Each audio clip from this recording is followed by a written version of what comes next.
called a bartender. So look, man, come down here. He got down there. So what you want? One bourbon, one scotch, one beer. All right, guys, this is a little special episode here, Bourbon N Ball, coming to you live. Well, not live, it's pre-recorded, but it will be played Friday. It's a very special episode for many reasons.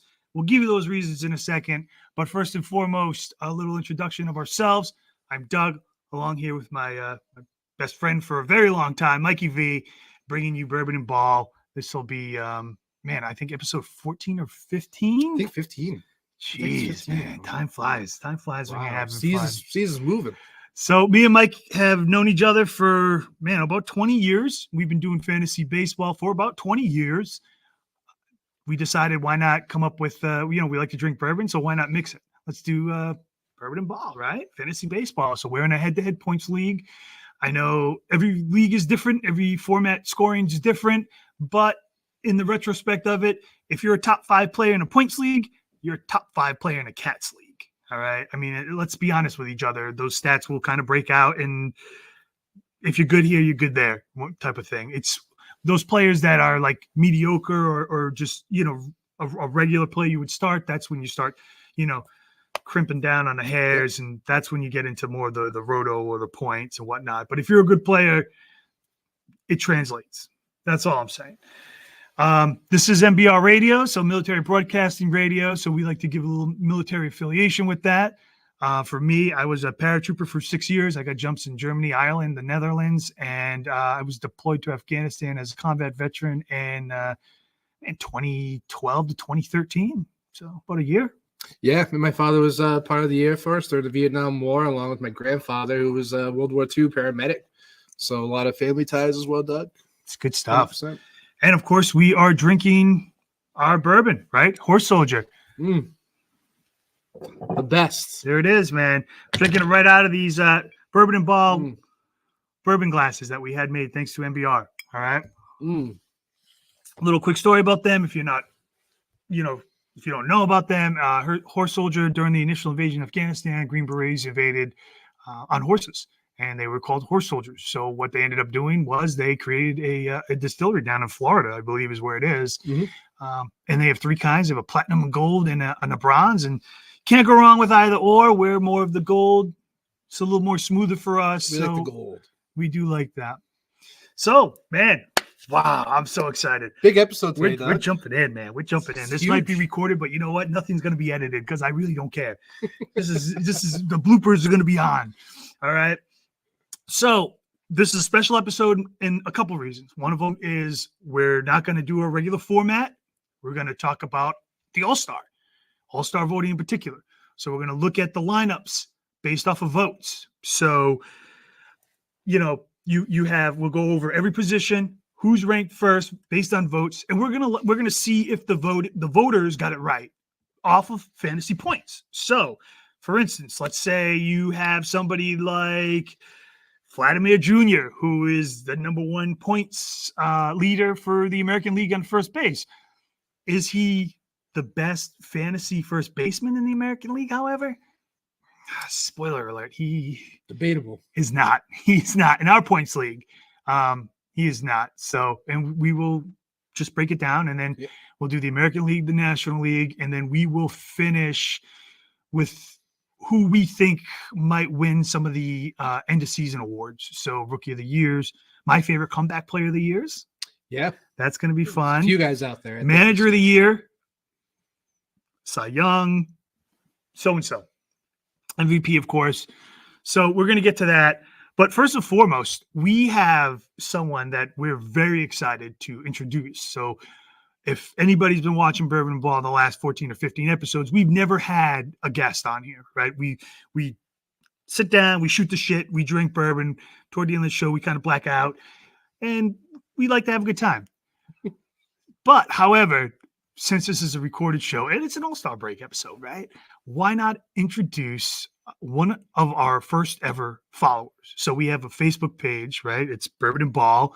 Not too bad. About 130 followers. We don't market ourselves out there. We just try to help we started doing this because we want to educate fantasy baseball fans. You like somebody, you want to overpay for somebody, go for it, man. We don't, you do you.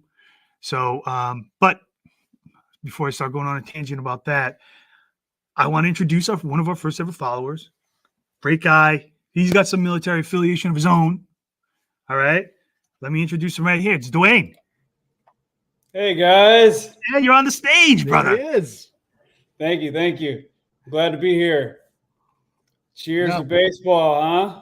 Oh, man. So what are you drinking over there, Dwayne? Let's get right off the rip here. What are you drinking over there? The rip. Well, I've been watching y'all, and I've been interested in what y'all drink. So I went out yesterday and got me some Horse Soldier. Ooh, oh man, I got small batch bourbon whiskey, and man, it is better than I thought it was gonna be. Better than wow, man, it's great. Awesome. Wow, that's amazing. So we're drinking the same stuff on the same show. So, man, tell us. I mean, obviously, this is MBR Radio. Tell us a little bit of your military affiliation. Yeah, guys. So I'm going on my 12th year serving in the Army. I've been all over. I've been in Okinawa. I just got back from Korea. I'm now stationed in Central Texas, Fort Cavazos. I'm an artilleryman, and I deployed in 2009 OIF, and I deployed in 2019 OEF, Operation Enduring Freedom. And man, I'm also from the 82nd. I started at the 82nd, got 22 jumps, just training jumps, but I still count them. They're still counted. They do, man. They're on the log, right? They're on the jump log. They are, yeah. So That's yeah, awesome. and I've been playing fantasy baseball for the past 5 years, since 2019. One of my buddies, another military buddy, invited me to a league, and he and one of my high school buddies joined a league, and they kind of do their own commissioner and admin setup, and it's an 8-man league. And I got another buddy who was my baseball coach assistant. That's a 10-man league, and I just started that one. So I got 2 leagues going on, and just trying to grind out, man. Now what's the scoring format? They head-to-head, or are they roto leagues? It's head-to-head categories. We got average, hits, runs, home runs, stolen bases. That's about it. Yeah. Okay. And you got your pitcher set up. Yeah. Right, man. Excellent. That's awesome. So where are you standing? What place are you in right now? So in the 8-man league, I'm in first, and I'm doing okay in that one. And the 10-man league, I'm in 6th. And I'm going to tell you, that league is what got me motivated to reach out to find some better knowledge. I was in last place, man. I realized I drafted really bad with my 2 first basemen, Freddie Freeman and Matt Olson.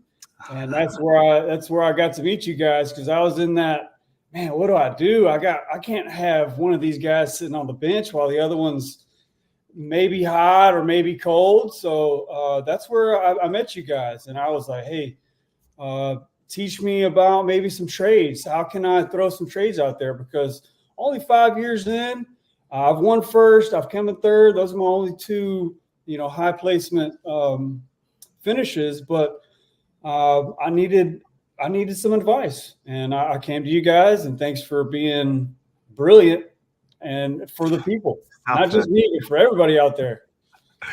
So so you ended up trading Olsen, right? Because you kept. I told you to keep Freddie. That was my big thing. You got to keep Freddie. He's the more consistent bat. So what did you? So what'd you end up doing? I traded Olsen in that 10-man league. I still have him on my 8-man. And I threw out a couple trades in that 8-man league for Olsen, but in the 10-man, I did get rid of Olsen. I got Yamamoto for him. Wow! And then he gets hurt, huh? What a kick! Yeah. He got injured. Yeah. What do y'all think? You think that's an injury that's going to keep him out for the rest of the year, or is that a good reset for the end of year push, like you were talking 2 weeks ago? Great question. That's not bad. See, I think I'm on the ladder on that for sure. I think Yamamoto, I think he's an experienced, not a major league pitcher, but he also pitched in Japan, right? So he's coming over as a rookie, but not really. I mean, yeah, he's going to be out for a little bit for sure, but toward the end of the year, he should be back, especially if you're competitive and stay in a playoff run. I see no problem with that so far, long-term wise. Maybe short-term sucks. Because you traded for a guy that you think he's going to be like your 1A, 1B pitcher, and all of a sudden he goes on the shelf. But I think at the time when you made the trade, I think that's a very good trade. I think you sold Olsen at the right time too.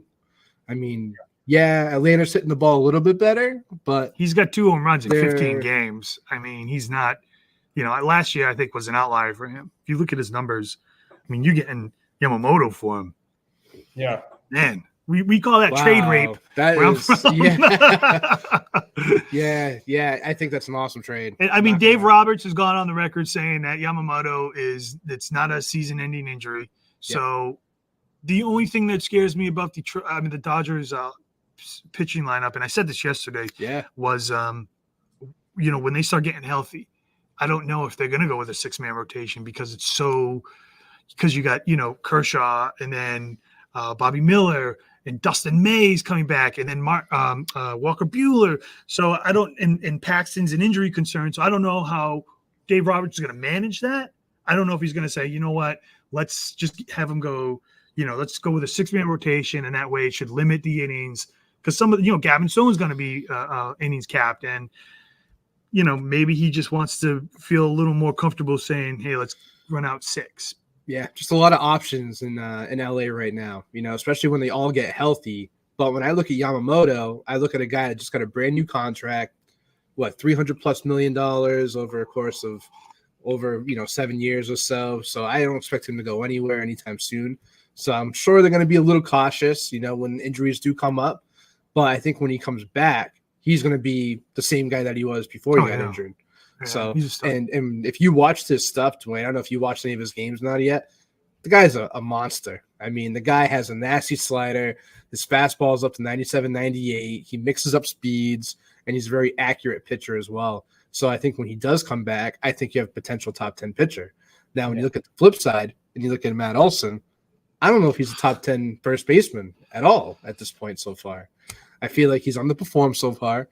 I feel like there are other options that were out there at the time of that trade when you made it too, at first base that you could probably plug and play that would do it just as good as Olsen as well. No, I agree. I think, like I said, I mean, Freddie Freeman, if anything, I think he's gotten better since we talked, right? He might be a top 2 or 3 first baseman now. Yeah, he's really picked it up. Doesn't really strike out a lot.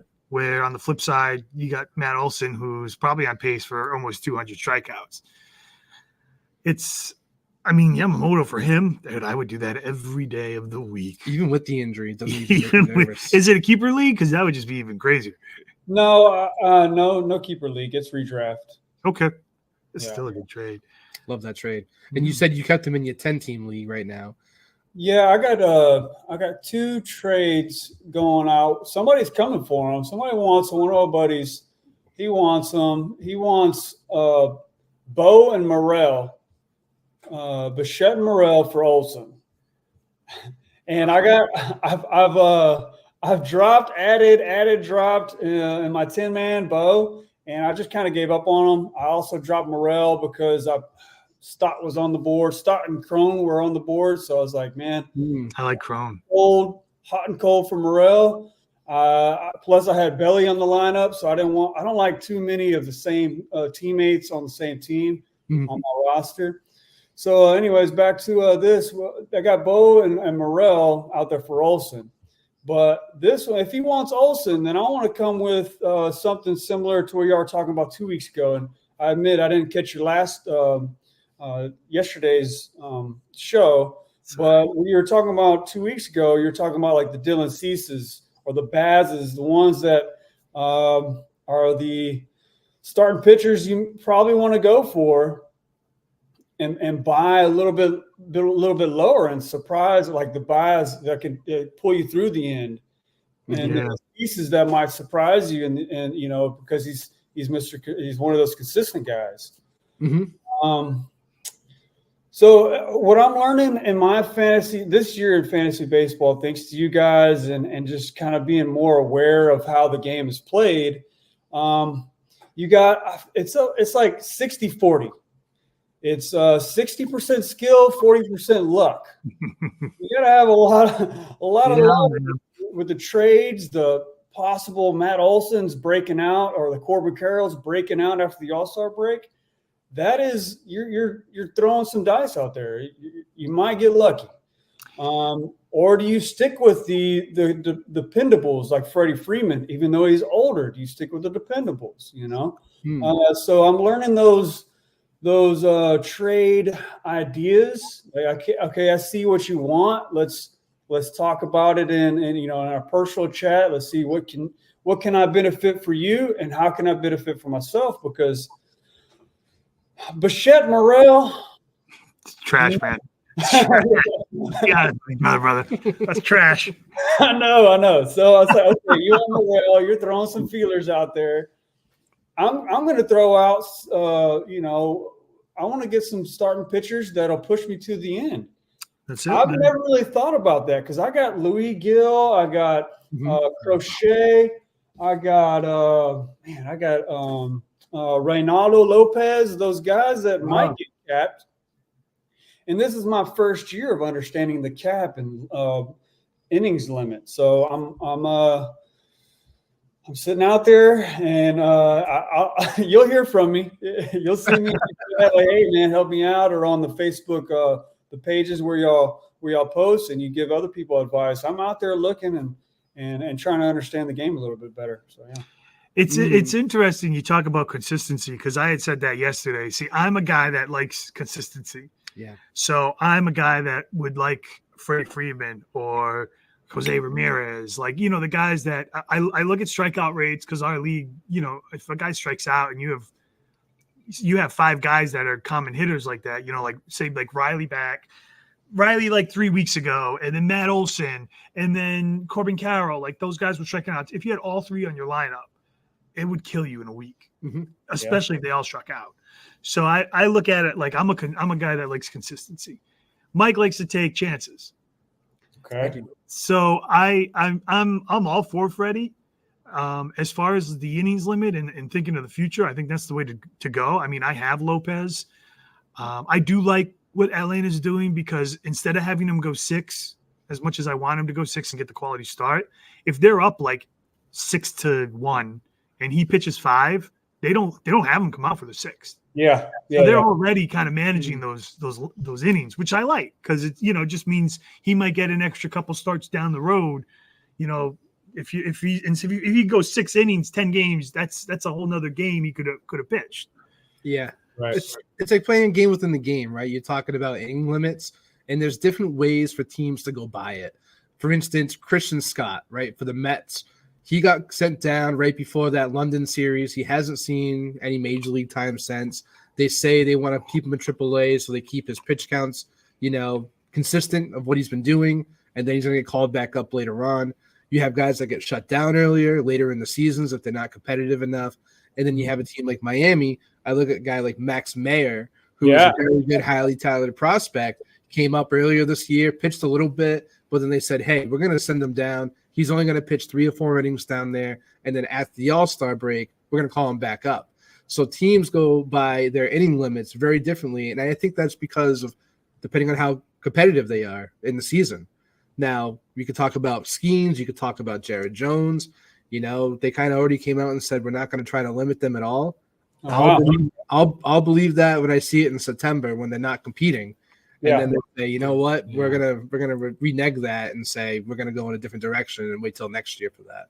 So it's difficult to play that game, but it's also to be aware of those possible situations going on, especially when it comes to pitching. Let's be honest with you, Jaron Jones, Skeens, Crotchet, those guys are going to get innings capped. They're going to get inning capped. I think Gill is going to get inning capped. Yeah, he will. I think, he came out hot, but I think now there's enough film on him where batters can see what he kind of does, what he likes to do, right? Chris Sale. I think he's pitched more innings this year. He's at almost 100 innings pitched than he has in the last 3 or 4 years combined.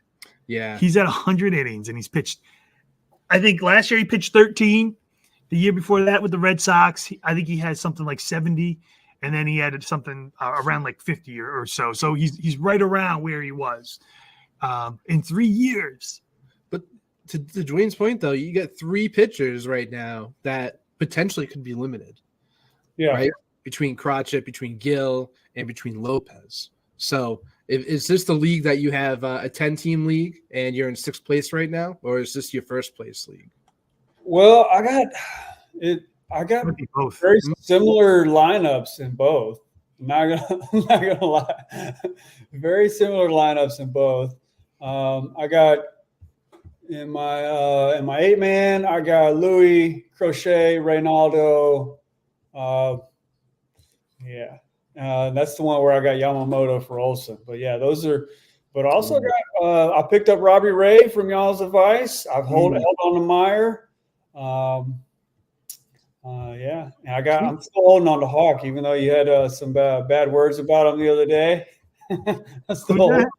Hawk, Tanner Hawk. Oh, hey man, yeah. He's going today. He just gave up like 3 runs already. Well, I also threw Gill out there for a little feeler, and people are noticing the regression. Yeah, it's gonna happen, man. The expectations, and you notice that on Facebook, right? It's like everybody's like, "Oh, you know what? Don't trade Gill. Hold on to him."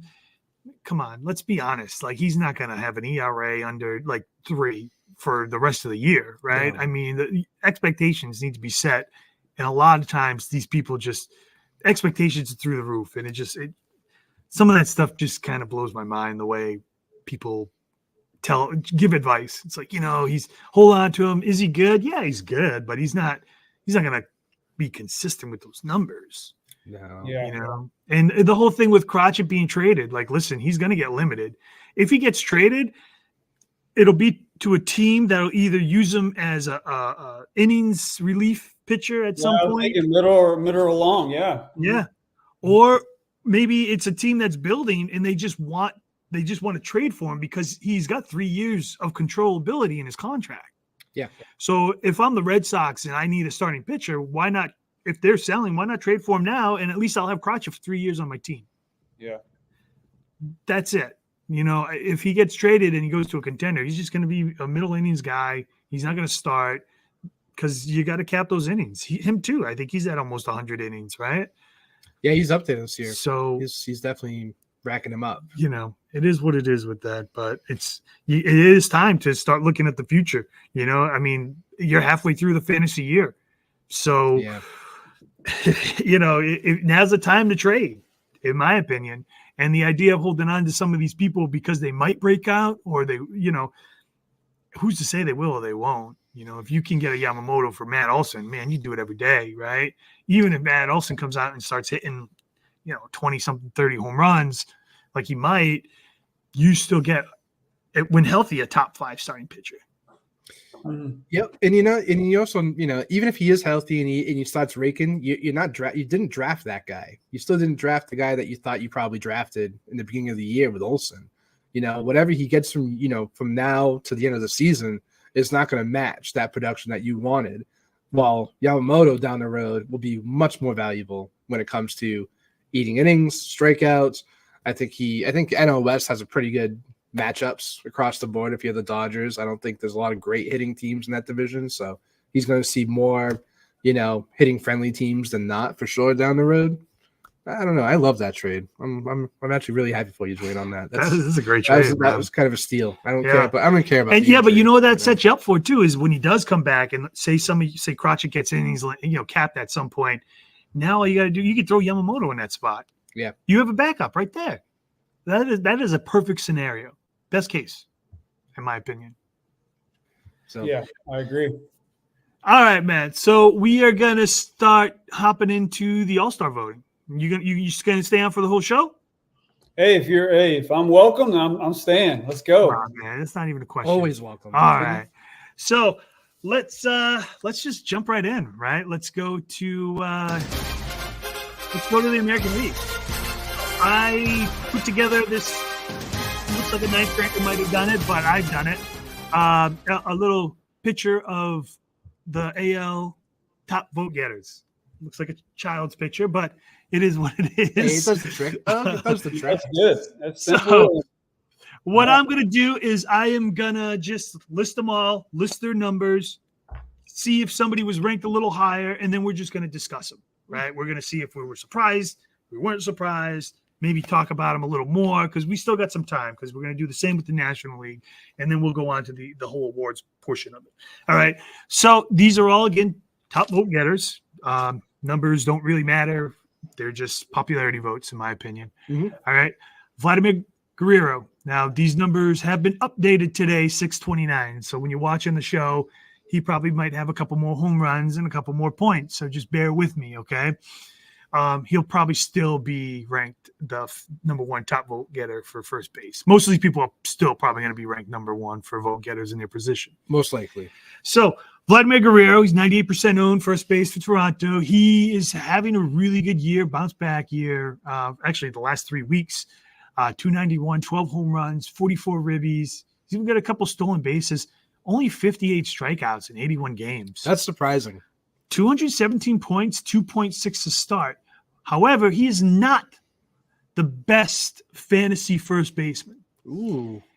Josh Naylor is for the Guardians. He is ranked first. He's only batting 235, but he's got 20 home runs, 58 ribbies, 59 strikeouts in 76 games, 213 points, 2.8 to start. So he has more than 213. He has 223 points. I'm sorry. So there's only about 7 to 10 points that separate the two. So maybe vote getters will get it right, and maybe Vlad will pass him.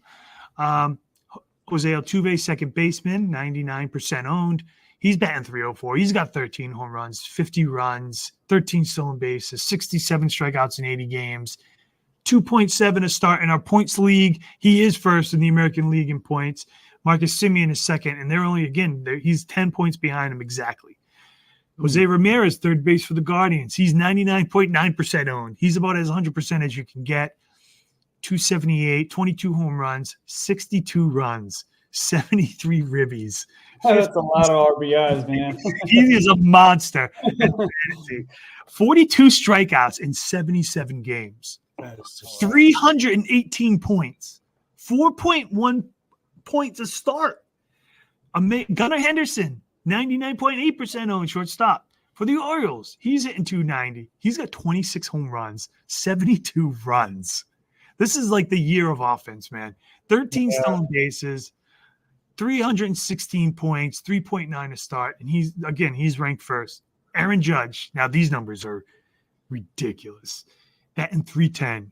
He's got 30 runs, 64 runs, 79 RBI. Oh, my God. He's got 90. Little league ball right now, man. He's telling you, man. It's level. Ridiculous. Shocking. 91 strikeouts in 82 games, but a lot of those strikeouts came the first month when he was struggling. Yep.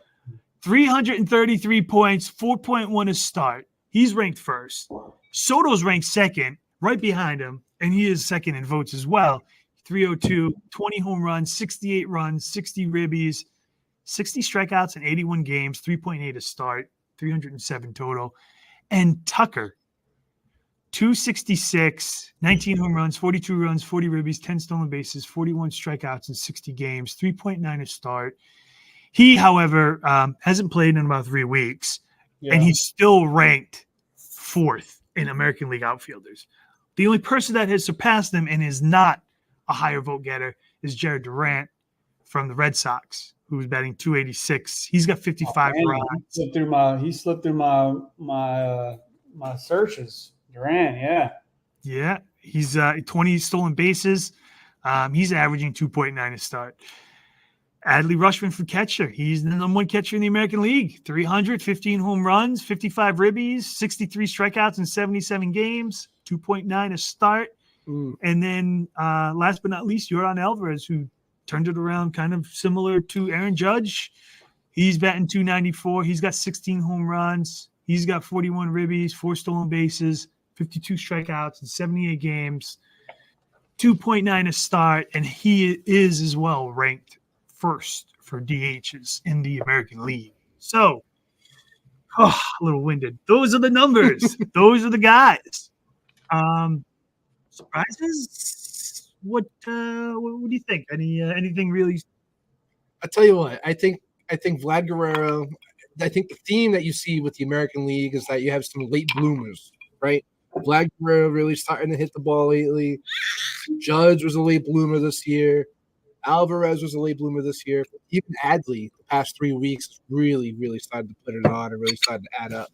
So he's their number one catcher, I think, in fantasy as a whole in general. Kyle Tucker, I mean, fan votes. People love Kyle Tucker. How can you not? Guy's a 30-30 man across the board. He's just a solid baseball player. Fourth in points. But Jared Duran does deserve, a tip of the cap, though. I mean, he has more total bases right now than Mookie Betts. Really just making that offense go around for the Red Sox. And looking at the Red Sox numbers, they have, runs for and runs against. They're just as equal as Minnesota. They're just as equal as Kansas City. So if you like those two young teams, Boston's doing just about the same thing, and Duran is really the reason why. So I really hope he does get the start. I know Tucker has the more votes. I know he's hurt right now, but it would be nice to see Duran get tip of the cap just because he has put up a really good year. But if Tucker wasn't hurt, That's not a Boston bias, is it? I think it is. It's a little. It's a little bit. If Tucker wasn't hurt, Tucker would have more points than Juan Soto. Yeah, I would agree with that. He was the number one fantasy outfielder before he got hurt. He even So how are they going to do with the final votes with Kyle Shin? How do they play that? Because Soto is a good fill in. Stanton, a good fill in. How do they do those? Yeah, so they'll wait until when it gets close to the All-Star game, and then I think by the All-Star game, Tucker will be healthy. I think he'll be back in the next week or so. Doug, he started running in the All-Star game though. See, that's where player ball out in the All-Star game like that. See, that's where I think the team needs to make a decision, because if they want to make sure they have a good return investment for the second half, I probably just would skip it altogether. Well, that's what they're talking about Ohtani. He wants to play in a home run derby, and the Dodgers are nixing that. They don't want him playing. I agree with that. Bring so many ticket viewers, though. Like he's a DH. He's not really stressed out there. Let him go out there and swing a couple bats. Yeah, that'd be a good ticket seller. Yeah. It is. I just think the $700 million investment, long term, is definitely what you're keying on. And I don't think they want him to stress anything. He's starting to throw from the ground now too. It looks like. So it looks like he's starting to get on the throwing program. Did you let him pitch again? Not this year. Him out again? Next year, I think he'll be 100% to go. I think next year his innings are going to be coming out the bullpen or coming off the field and closing it out. I think down the road that would be an option for him. I think down the road he'd be electric.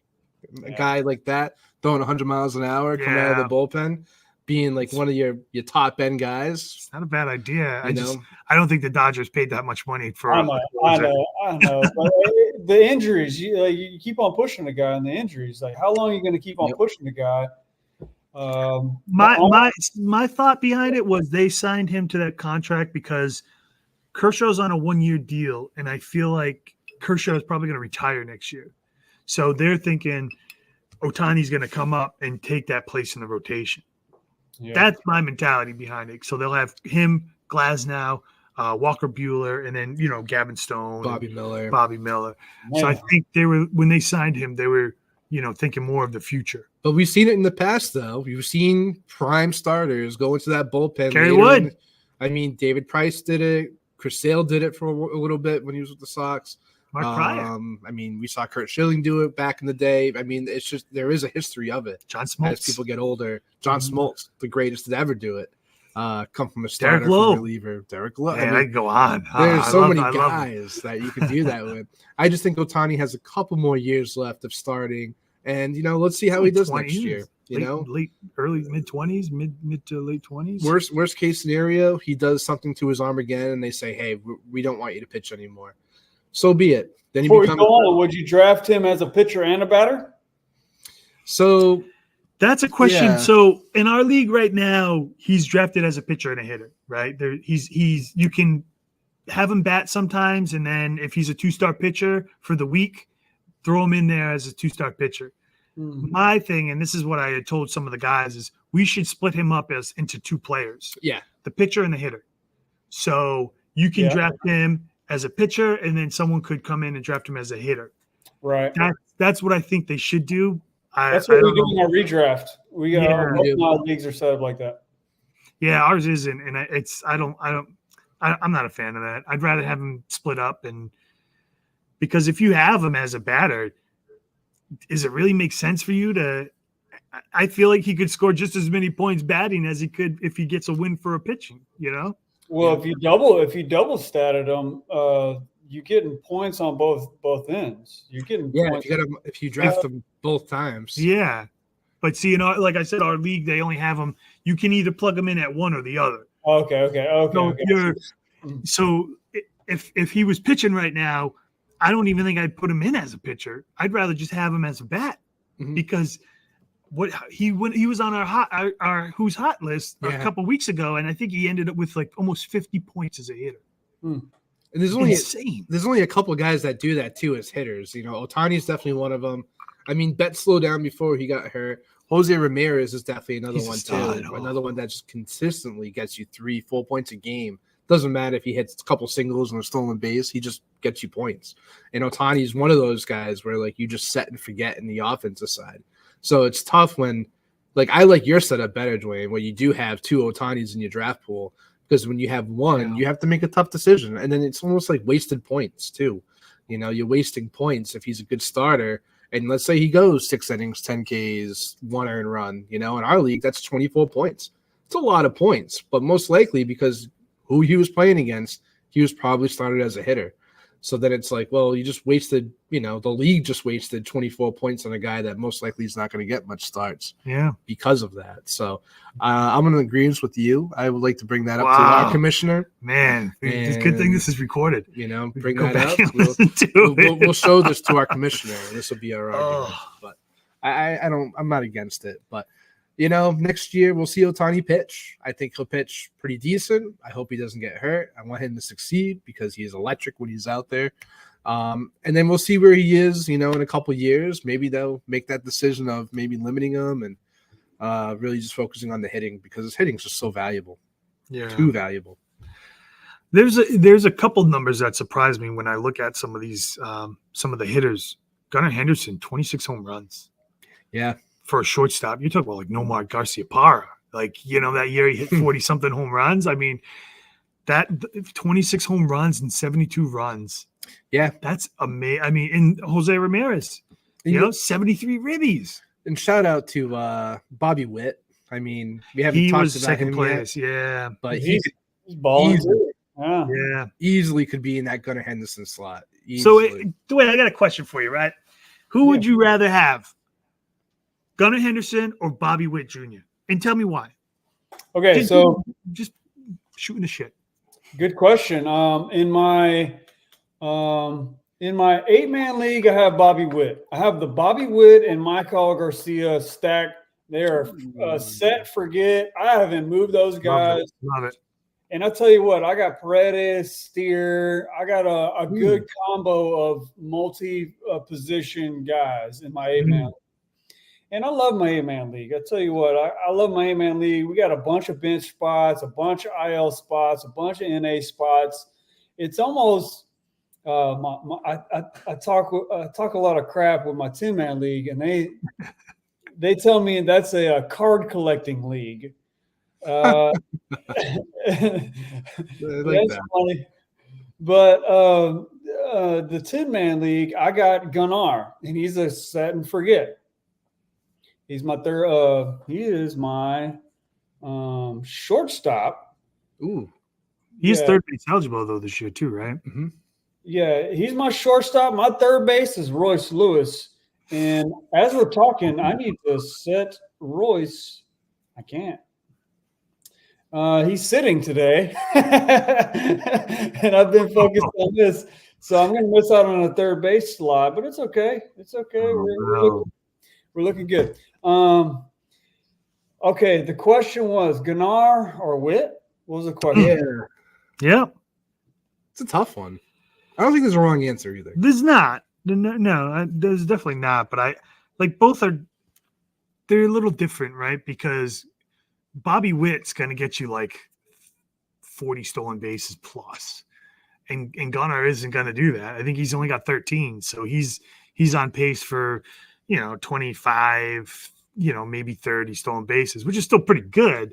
Yeah. But Witt will probably get you probably almost 50, maybe even 60. I mean, it's like and they're the points in our league, their separation is real. They're there. They're less than 10 points separate them. I love Bobby Witt, man. I'm a Witt man. I'm a Witt head. It's not, The Witt head. Well, I think he was number 2 to Acuna in the 1, 2, 3, 4, 5. And I was like, man, who do I go for Witt? I didn't really have much draft knowledge. I'm 5 years in. I didn't have much draft knowledge. And then on the other spectrum, I had Gunnar as a rookie last year, and I dropped him. I held him. I drafted him pretty young, and I let go of him, and he started to turn around. So, like, he's a lower draft, I think, this year. But next year, he's going to be top 5. Bobby Witt was already that top 5, but I didn't know him. I didn't trust him on the Royals.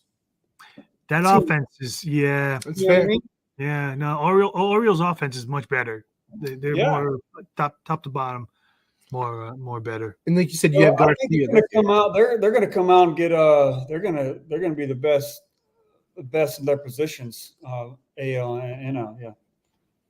Yeah, I definitely agree with that. I think, like you said, the Garcia edition played really good this year so far. Really stealing bases, keeping that average up. We saw a small sample size of that last year with Garcia, but you just nailed it. Perez really having a career year, coming back. 32 years old or so. Because they're doing it right, man. They're DHing him, and he's not playing catcher every day. Just like Trout should have been DHing. Not sure why they put that guy in the field, man. He's Mr. Glass. Vinny P is playing full time now, so the Royals do have kind of a little sneaky lineup that they have going on there right now. Yeah, man, they're dogs. I'm not gonna lie to you, Dwayne. I'm not even gonna sugarcoat it. I did the same exact thing with Gunnar Henderson last year. I drafted him. I waited. He was not very good in the beginning of the year. I wanted to fill some other roster spots with some other guys.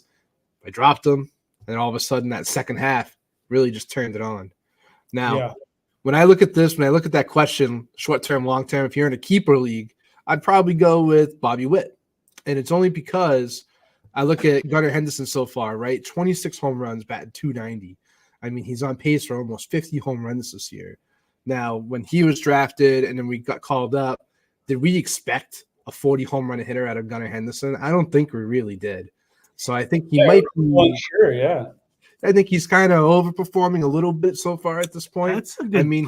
He's a very young guy. He's a stud. I don't want to talk down about anyone. I'm trying to be a nice guy over here.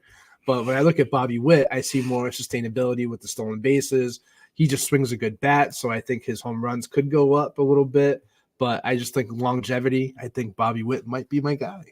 I love Bobby Witt, man. Yeah. And just to put some context in our draft for the first round, I won last year, so I finished top 1 or 2 5 of the last 8 years. So I finished in the money 5 years. Okay. And soon to be 6. But the guy who drafted in front of me, so I had the last pick. So my buddy Rob drafted in front of me, and we busted balls because he's a big Bregman guy. And I get it. Like, Bregman doesn't strike out. He walks more than he strikes out, right? He drafted Bregman over Jose Ramirez because he thought Jose Ramirez was going to hit a wall.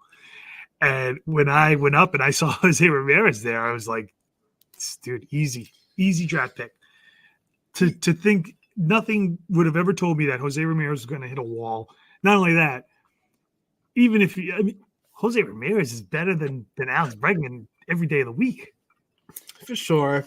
You know what? They both wear on their face and their on-field presence. They wear bad mofo. You know what I mean? They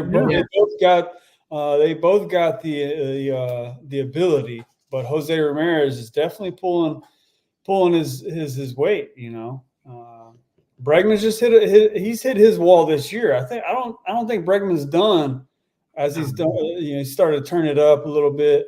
But I think, you're right. Jose Ramirez drafting over Bregman. Yeah, it's a good point. Yeah. Yeah, it was a tough, in Rob's defense, and in any fantasy person's defense, it's tough because you always try to look for those guys that plateaued and you don't want to reach out for them. You don't want to get stuck with the bad hands like in poker, right? You get a bad hand, you're stuck with it, and all of a sudden you got to play it.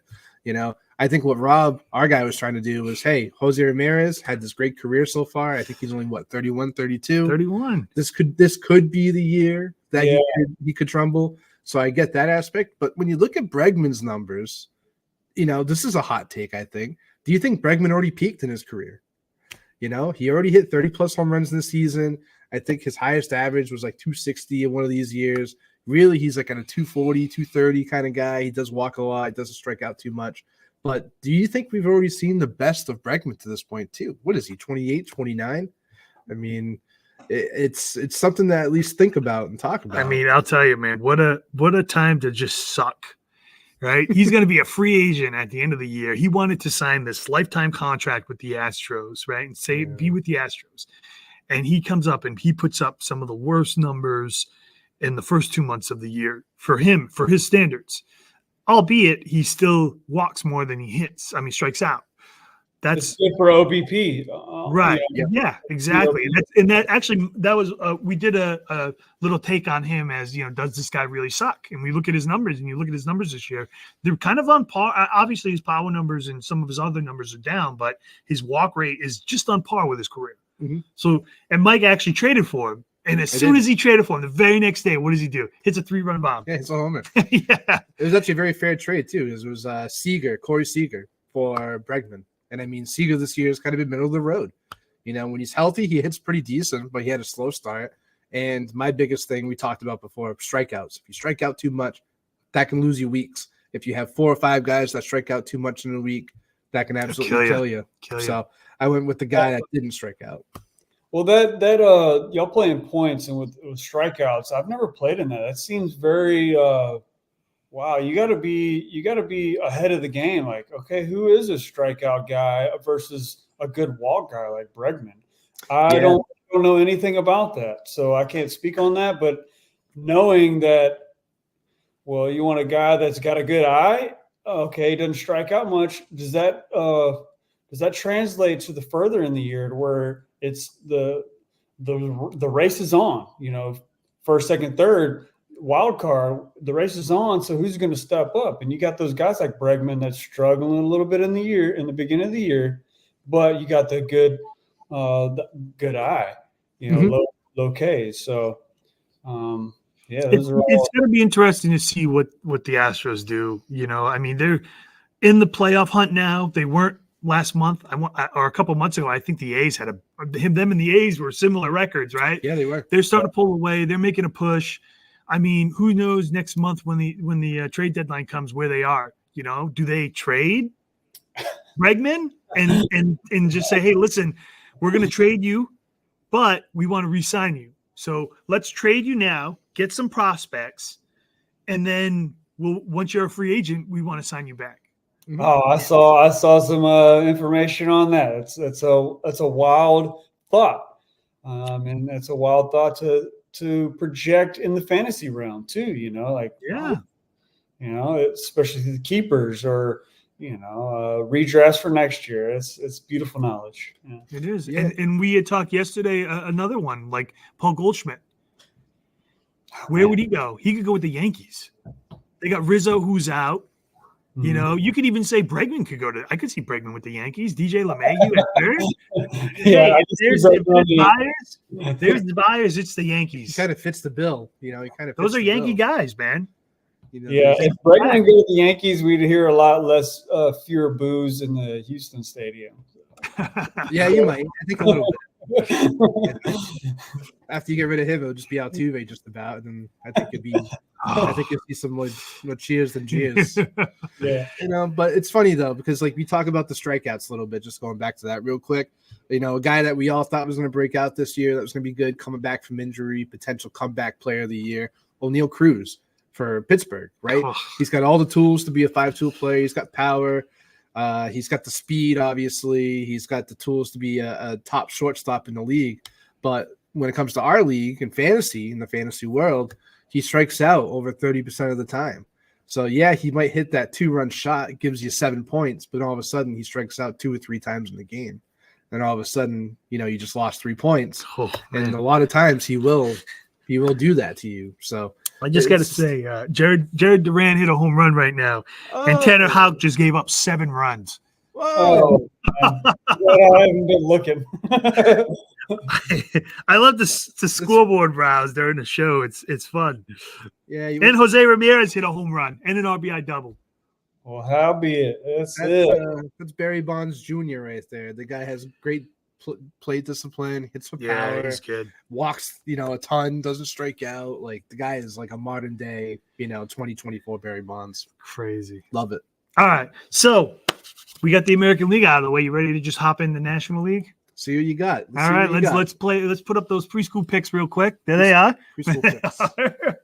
All right, those are the National League top vote getters. So same thing. I will run down the names and we will discuss any surprises. Okay. So first and foremost, Bryce Harper, first base. I know he's on the IL, but he is still ranked first in the National League in first baseman. Freddie Freeman is second. He's batting .303. He's got 20 home runs, 58 ribbies, 72 strikeouts in 76 games, 3.5 points a start, 264 points total. Luis Arias, second baseman for the Padres. He's 97% owned, 20 strikeouts in 81 games. Wow. He puts the ball in play. He's batting .311. He's only got 2 home runs and 3 stolen bases, but 2.4 a start. He, however, is not the number 1 fantasy National League second baseman. That could or does belong to Quintalmonte. Oh. 284, 17 home runs, 55 runs, 48 ribbies, 66 strikeouts in 79 games. He has 232 points, 2.9 a start. Okay. Third base, you got Alec Baum. He's still 96.4% owned. He's still a free agent in some leagues in ESPN, which is wild. It's a little nuts. 300 average, only 9 home runs. So I guess maybe the power kind of some people kind of want more power from that position, which is right. 65 ribbies, only 45 strikeouts in 80 games, right? 2.9 a start. He's ranked first. Wow, good numbers. Mookie Betts, shortstop for the Dodgers. Believe it or not, he is still ranked first, and he hasn't played in about a month, and he's ahead of Ellie De La Cruz by 30 points. Wow. That is how much of a tear Mookie Betts went on at the beginning of the year. He is batting .304, 10 home runs, 50 runs, 40 ribbies, 34 strikeouts in 72 games. He was averaging 3.6 a start. That's incredible. Amazing. All right, so here are some of the surprises, right, with the outfield. Jurickson Profar for the Padres. He's only 94% owned in ESPN leagues. 314 average. He's got 11 home runs, 55 ribbies, 49 strikeouts in 84 games. Yeah. 2.9 a start, right? He is actually first in outfield in our points league in the National League, so that's a right vote right there. Christian Yelich, however, is not, and he's 96% owned. I think he would probably have more points if he stayed healthy, but obviously he wasn't. 319, 7 home runs, 34 ribbies, 17 stolen bases, 48 strikeouts in just 56 games, 3.2 points a start, so not too bad. There are a couple of people that do rank ahead of him, and that would be Brian Reynolds, who has 91 hits, wow, and Teoscar Hernandez, who has 18 home runs and 55 ribbies. So those two are ranked above him. Fernando Tatis, he is ranked 3rd in outfield, so he's kind of right where voters put him, where he should be, right? 279, 14 homers, 50 runs, 71 strikeouts in 80 games, 2.5 a start. William Contreras, Brewers, 99% owned, catcher, batting .289, 9 home runs, 49 ribbies, 68 Ks in 79 games, 2.8 a start. He is ranked first for National League catchers, not by much, though. He's starting to maybe hit that wall. And last but certainly not least, Shohei Ohtani. He is number 1 in pretty much every category for the National League. He is 99.7% owned. He is batting .322. He's got 25 home runs. He's got 65 runs. He's got 61 ribbies. He's got 16 stolen bases. He's got 71 strikeouts in 80 games, 327 points, or 4.1 a start. Jeez. That is your top vote getters for the National League. So, surprises. Surprises. Let's see. Maybe the biggest surprise, and it's not even because he shouldn't be on here. He should be on here. Is probably Alex Bohm, third baseman. That's fair. Yeah. Crushing it. I mean, really, Schwarber's been good. Harper's been great. Zone. The guy is just a great hitter. 45 strikeouts in 80 games. Like, are you kidding me? That tells me you have fantastic. He's a contact guy. What is that? 60 RBIs that he has right now? 65. 65 RBIs. I mean, how much more can you ask for from a guy like that in that kind of lineup, too? I mean, But here's the kicker, though. kudos. Now you got no Bryce Harper and you got no Kyle Schwarber for, 3 weeks maybe? Hamstring grind. Yeah. I mean, that lineup it's tough for them to score runs. Look at them yesterday. Look at them today. They're losing to Miami 3-2. Yeah. And I know we talked about it on our last show, too, but I think the Phillies are buyers this year. They have to be. You got to be all in. Like I said the other show, with Harper out, with Schwarber out for a period of time, do the Phillies start to think about making a move earlier than usual before this trade deadline, before all those rumors come up, and make a move for a guy that they probably would go after anyway down the road, just a little bit earlier, just because they're going to have some voids for the short term right now. Well, the only hesitation is you nailed it, short term. Yep. You're going to get a guy who's going to come and he's going to be a starter 100%, right? He's going to go out and he's going to start every game. What's going to happen when Kyle Schwarber and Bryce Harper come back? Yeah, that's the big problem that they're going to have. I think center field, and I also think Marsh. I'm not a big fan of Brandon Marsh. Let's just be. You don't like the hair? I'm not a big fan. He's got great hair. Not a fan. It's very long and nice. He looks like a hippie. He's probably a pleasant man, but he's not a fan of my fantasy baseball world right now. Yeah. He's just right time, right opportunity. He's batting fourth in the lineup right now. So we'll see how he does. You got Kobe Clemens coming back too. He's going to be playing first base, I think, for Harper while he's out. So we'll see how that goes. I do think, though, they're in the market for an outfielder. I do think, a Luis Robert wouldn't be out of the realm if you're a Phillies fan and looking forward to that, because it's a guy that probably needs a new home at this point, hitting pretty decent right now for the first time in really his career to maybe actually have some value in trade. So I know the White Sox are probably going to try to make some moves, but maybe that's just a name that you throw out there and potentially hit on. But, yeah, big fan of Alex Bohm. Jackson Profar, obviously having a great year. I mean, guys just stepped up. He was with San Diego a couple years ago, kind of floated around for a little bit, came back, really found his home. Former top prospect years and years ago, so finally just kind of put it together. So I'm happy for him. Christian Yelich, if he stayed healthy the whole year, totally would be okay with this. Since he hasn't been, I do think you put Brian Reynolds or the Oscar Hernandez in that spot. I mean, Hernandez, 18 home runs, 55 RBIs. I think if you had to switch those guys, I don't think anyone would be too up in arms Brian about Reynolds, it. though, 91 hits. Yeah. That's a 200-hit season he's on pace for. That's decent. That's decent. That's decent. That's good. And then that's good. That's decent. Yeah, 200 hits. right. That's a benchmark for a hitter for a year. And then my last thing is William Contreras. Obviously, he's hit a wall the last week and a half or so. You see it in his numbers. You see it in his production. And again, if you said, hey, Will Smith should be starting over the game over Contreras, I'm not going to disagree with you. I mean, they're both really, really good catchers.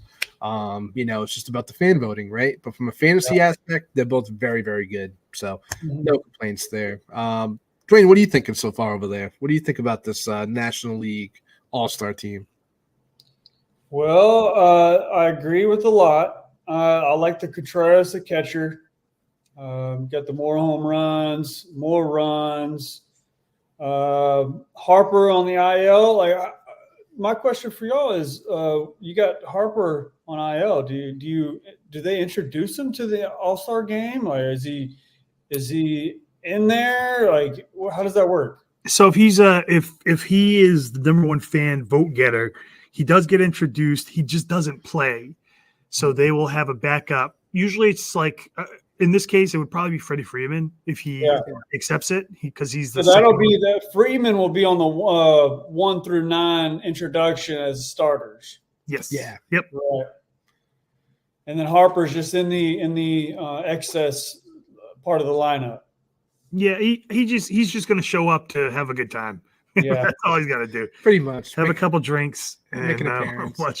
watch the game. Now, you probably have Harper and Freeman that were going to make the All-Star team. Now that Harper's not going to play, what would be a good first baseman from the National League that you would replace him with? Freeman. Well, I mean, other than Freddie Freeman, but I mean, who else would you have on that roster? Because Freddie Freeman's not going to play 9 innings of the All-Star. Right. You're going to have a backup. You're going to have a All I backup. got is Olsen on that answer, the first base. Who? Matt Olson. Yeah, I think Low average. He's right up there with Freeman. Low average. I mean, low runs too. Same home runs. A little bit lower RBIs and 0 steals. But I can see that. You know, what would be a fun backup? Drake Cronenworth. Oh, yeah. Cronenworth would be very valuable. That's a fun backup, right? I mean, I won't get too wild over here with the boys, but I want to say, what about Jake Berger? If you're gonna have a Miami represent, that guy's trash. If you're gonna have someone from Miami represent, that's a good question. If you're gonna represent a team, you got to have some representatives and some team favorites. Miami's I like to see the Miami, the Marlins or the Pirates in there. I like to see the other teams in there. I mean, Paul Goldschmidt, if that's the case. I mean, it could. I don't see the Cardinals, right? It could be Goldschmidt. It could be him. It could be. I mean, Bellinger hasn't had that year yet. So I don't think it'd be him either. I mean, it's just you got to reward the people that are playing. Good. Yeah. Playing this game. Mm-hmm. And I get Matt Olson too. I mean, he is still a caliber player, in the fans' eyes. So I can see him getting votes and then coming into the fold of it for sure. But is he a deserving All-Star this year compared to his years past? Maybe not, but he still might get the nod though. And that's when it comes to like fantasy versus like. And here, Dwayne, here's my tip for my draft, right? So, and I said this yesterday. I go into every draft trying to load up on Braves players and Astros players. Okay. You know why? You know why? No, tell me why. Because they led the league in players playing. So Matt Olson played every game last year. Acuna played every game last year. They play every game. Yeah, right. All of them. Riley plays every game, regardless if they're struggling. They go out there every game, and if you can load up on those kind of players, where you don't like Rice Lewis, like he's not playing today, so now you have to go in and you have to change him out. If you get a Braves player or an Astros player, you don't have to do that because they literally play every game. Yeah, literally, the Braves last year led the league because they had 3 players that played every game. 162 games Matt Olson played last year. Yeah. Wow. So I like to load up on him, man. I got Ozzie Albies, I got Marcell Ozuna, which I got really late, and I got Riley.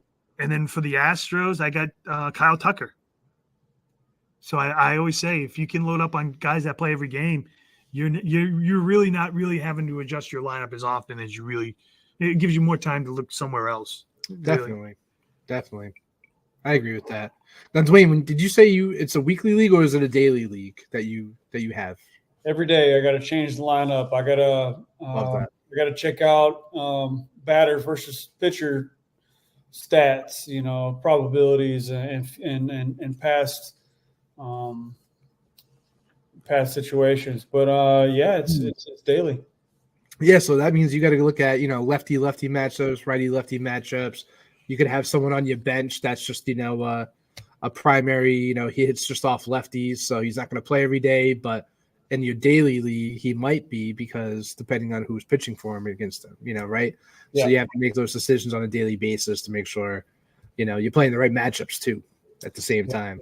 That's very, very difficult at times. I know how tough that can be. Yeah, that's going to take us. I think we should look at that NL second base slot. I think we talked about the first base. I let go of Arise in both leagues. Whoa. As a one-cat player. As a hits guy, and average is there. Okay, that's where you're gonna stack like a good high average, high hits guy, like a Rise, and you're gonna throw in that Olsen as a homer getter, or the Schwarber as your homer getter, and adjust your average right there. But I think Marte should have got the start there, and the I agree, man. Totally agree. the better choice. Well, you know what was so funny is you remember last year when Arias was flirting with 400 the first half of the year, right? You know what's crazy about that? You'd figure if someone was hitting 400, they'd be your number one ranked second baseman. I think he was ranked third. Yeah, he was really because he had 2 home runs. Marcus Semien had more, Albies had more, and I think at that point Mookie Betts was still second base eligible. He had more. So, I mean, you can sit there and say, yeah, he's going to hit 400 and he's not going to strike out a lot, which is great. I mean, I love the less strikeouts, but you get your points from home runs and power and driving in runs. So, I'm 2 home runs, and I mean, guy has 2 home runs in 80 games. Well, in saying that, though, going back to Ketel Marte, that's what he does. 17 home runs, 48 RBIs, only 66 strikeouts, 79 games. I mean, he fits all the boxes. He's batting 284, 55 so runs. He's even hitting for average. So he's got a pretty good average. He hits you home runs, he hits you runs, he hits you RBIs. He's checking out multiple boxes. From a fantasy aspect, I think he's a much better player than Luis Alvarez because he's only got 2 home runs. He's not going to hit you a lot of home runs. That's great. So and he also bats on top of the order, so he might get you some more runs, but he's not going to knock in a lot of guys based off of original lineup either. Yeah, but he's got 46 runs, and Ketel Marte has 55. I know. And Marte, I think, is also arguably in a better lineup too. I mean, once that team kind of gets going, it's tough. It's because no team is one better than the other. I don't think at this point.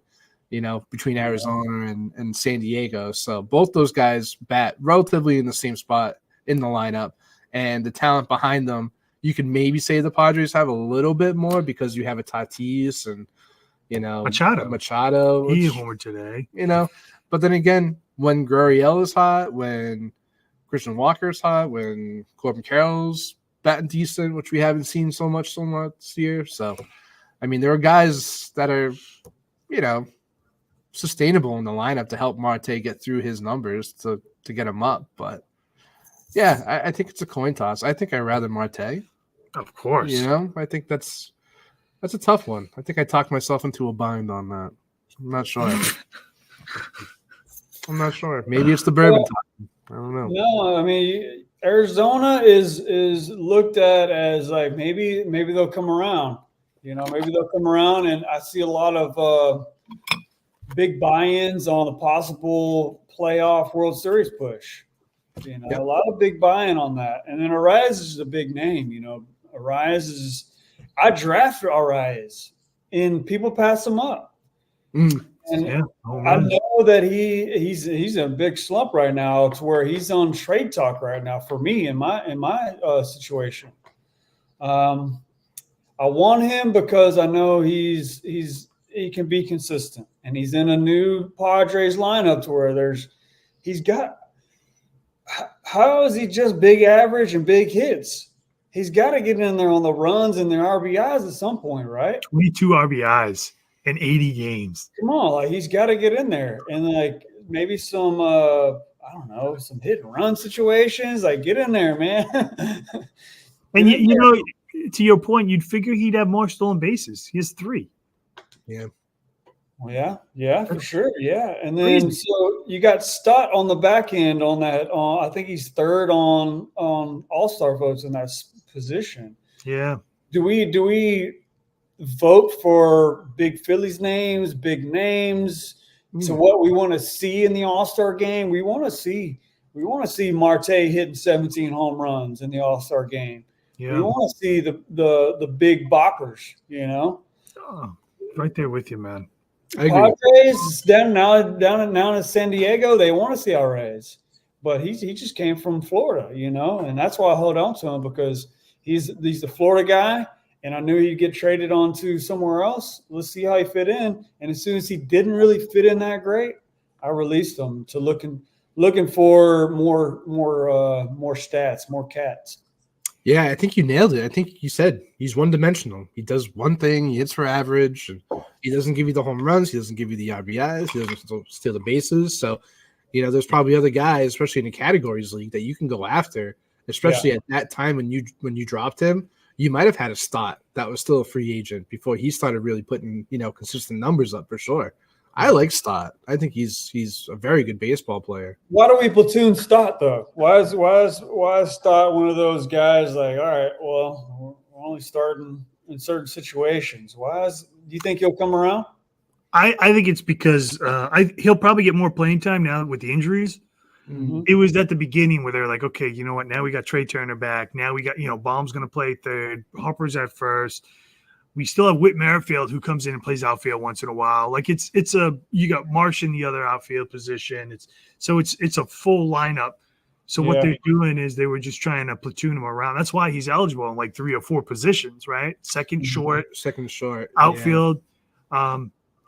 So I get what they were doing with that, but he should see more playing time. What I like about Stott too, he's got over 20 stolen bases, like really sneaky 20 stolen bases. But no all-star selection. It should be considered, And if some of these guys back out and say, "Hey, I don't want to do the game," that's probably one of the first guys they should call in the National League because again, behind Marte. But again, though, I mean, he did play shortstop. I mean, when Trey Turner was out, he fit the bill for them. He plays second base. He plays very good second base, and he hits against lefties and righties. So there's nothing wrong with him. It's more of a them issue than a him issue when it comes to the All-Star voting. Yeah. It's just it's kind of, sometimes how it goes. Some really good guys just get screwed. Don't get that recognition that they deserve sometimes. So. It sucks, it's fan voting, so sometimes the fans just pick their favorites, which I get too at the same time. But when you look at production, you look at, we look at fantasy, we look at the numbers, categories, roto, whatever. That's what we base our facts on, is the numbers. Mm-hmm. So for sure, the fantasy numbers. Yeah, man. I'd like to see Betts in there. He's injured. He's got that hand injury. Turner's back.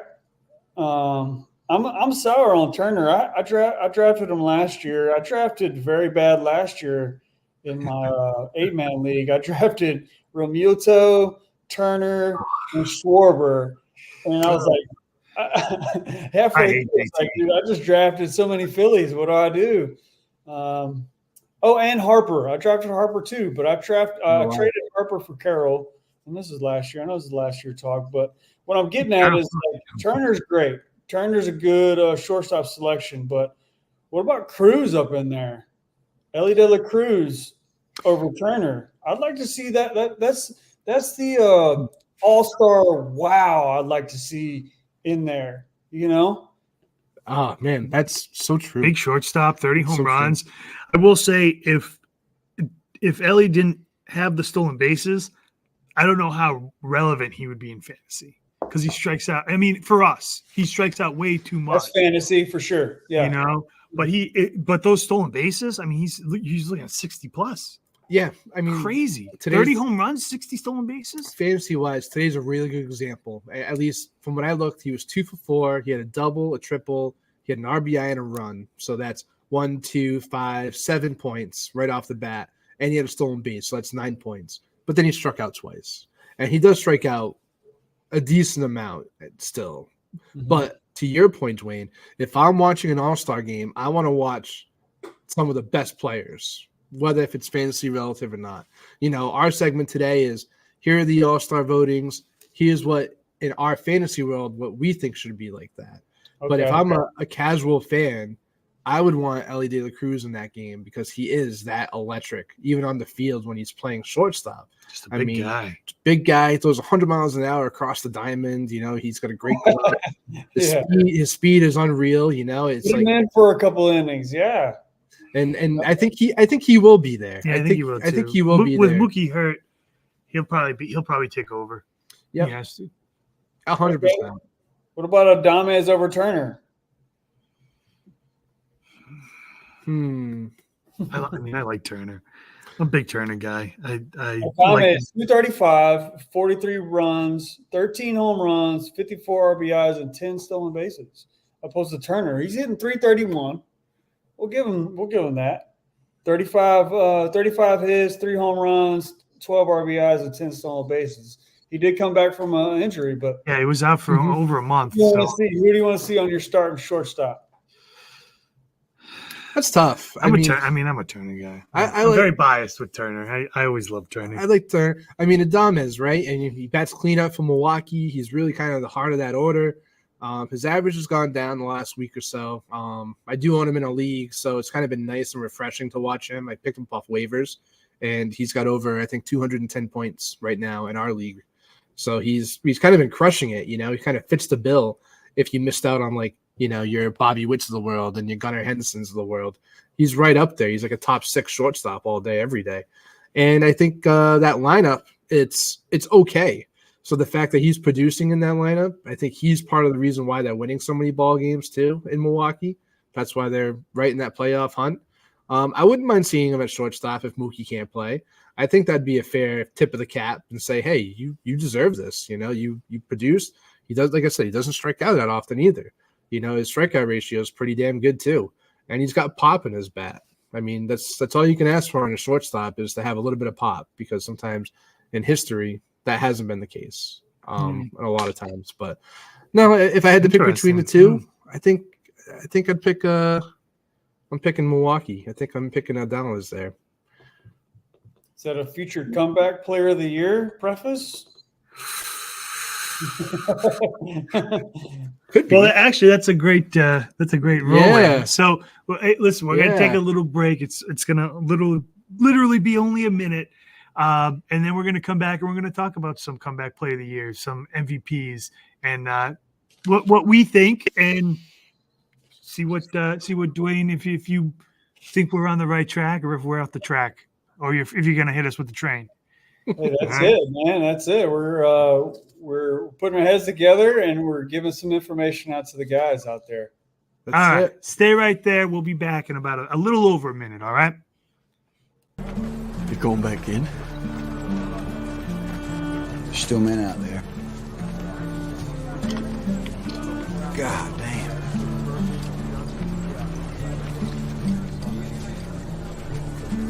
When I go home, people ask me, hey, Hoot, why do you do it, man? Why? Just some kind of war junkie? I won't say a goddamn word. Why? They won't understand. They won't understand why we do it. They won't understand it's about the men next to you. And that's it. That's all it is. Find us on the web at mbradio.us. I want to make it clear that the views expressed by our hosts are not considered the official stance of MBR Views. Remember, this is all about... And now the guys you just love to hate. Trash. It's garbage. Man. It's a dumpster fire, man. It's a man. Come on. It's not. Doug and Mike are back with more Bourbon and Ball. Come on. All right. I'm watching those, man. They crack me up. All right. So we are going to talk about awards, right? We'll jump right in. We can go category by category, right? Yeah. So first and foremost, MVPs, right? I have obviously Aaron Judge and Shohei Ohtani for the National League. And I did put a little slight little side piece for Jose Ramirez because I feel like if there's anybody right now that can maybe tear it away, or if Judge gets hurt, right? Jose Ramirez.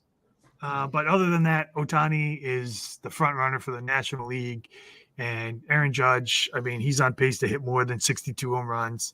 He's going to definitely get it unless, barring injury, which is wild because, Jose Ramirez is on pace for 40 home runs, 120 runs, and 150 RBI. So those are video game numbers. But Steroid numbers. To come up with those numbers and not win an MVP just goes to show you how potent offense has been this year. Yeah, I don't disagree with those two guys whatsoever, Aaron Judge and Ohtani. I think they're very deserving of those rewards, especially with Judge. starting off so slow and then coming back in the past 6 weeks and just absolutely crushing the ball and just Crazy. not apologetic whatsoever to what he's doing to some of these teams. I mean, he's just crushing the ball off his bat too. I mean, some of these, the miles per hour off the bat are just insane. But one of a kind guy, right? And Ohtani, I mean, generational player. I mean, 322, 20 plus home runs. But I have to get a jersey to put in the wall behind. I mean, this guy, we could be watching a Hall of Famer in our own eyes in present time. I mean, this is not enough time to talk about Ohtani, I don't think. Yeah, there's nothing wrong. Hey, Jose Ramirez, kudos, having a great year. Nothing wrong with that whatsoever. Any other year that would have won him an MVP award. Definitely. Any other year. It happens all the time with players. Trout and Cabrera. You could have Trout Cabrera. I mean, I think Vlad Guerrero came in second place against Ohtani one of those years when he won MVP, and he could have easily won MVP. I think it was like 46, 47 home runs, had 140 RBIs, like absolute stud. But you just run into certain guys that are just generational players, right? So crazy. Yeah. Any disagreements with those? So we're talking about MVP votes, AL, NL. You got Judge in the AL and Shohei in the NL. That's your top runners. That's it. He said J Ram for AL, close second. Yep. Gannar's right there. Definitely. Gannar's right there. Yep. And you got the NL. Shohei is going to be Shohei, man. He went undrafted for many rounds in my league. So it's surprising that he's gone through the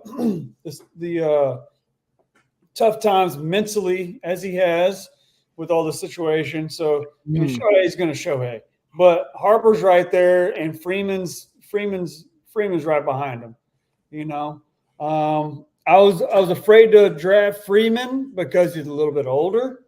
So in my mindset, MVP, man, that's good. Good news. He's in the MVP race.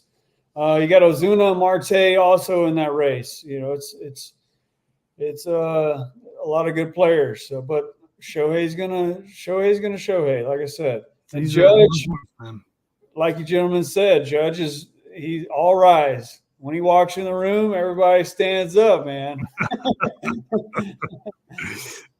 J-Ram, I like J-Ram. I hope the Cleveland Indians pulls through. So my question is, you got J-Ram in first place in the AL Central, right? Mm-hmm. You got Gannar with Baltimore in the AL East, first place.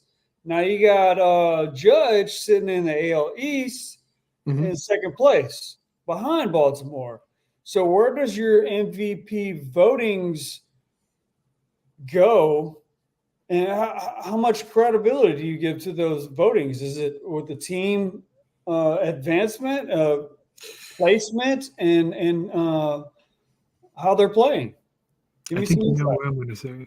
I'll go first on this. I'm going to go first. I hope I don't lose my train of thought. I hope you don't either. But I'll tell you what. Mike Trout is a really good example, right? Guy was a multiple-time MVP, and his team really didn't do anything. You know, he hasn't played any playoff games. So I think when it comes to MVP voting, it goes out a little bit out the window. It's just really about, you know, it's like the new gen stats, right? It's about your WAR. It's about what your percentage of WAR is, how many games above replacement you are. And then you got all your other numbers that go behind it and stuff. But I also think it's about the impact that you have on your team. Mike Trout, if they didn't have Mike Trout, they'd be worse than dumpster fire than what they were, right? They'd be in a way worse spot than they are already right now. I mean, Judge versus Gunnar, that is a toss-up. I think Gunnar as a whole is a great player, but I think Judge is just more impactful. I think he just hits more guys in. Excuse me. I think he's just more clutch. And it's not because Gunnar's not. I just think it's just it's a coin toss between those two guys. But if I had to pick, I'd say Judge. Doug's not in his head over here. Here's the thing, man. With MVP voting, I'm a numbers guy. I always think you give it to the guy who deserves it. And I can my Who's showing up? Who's showing up? Who's Exactly. showing up every day? And you know who? Yeah.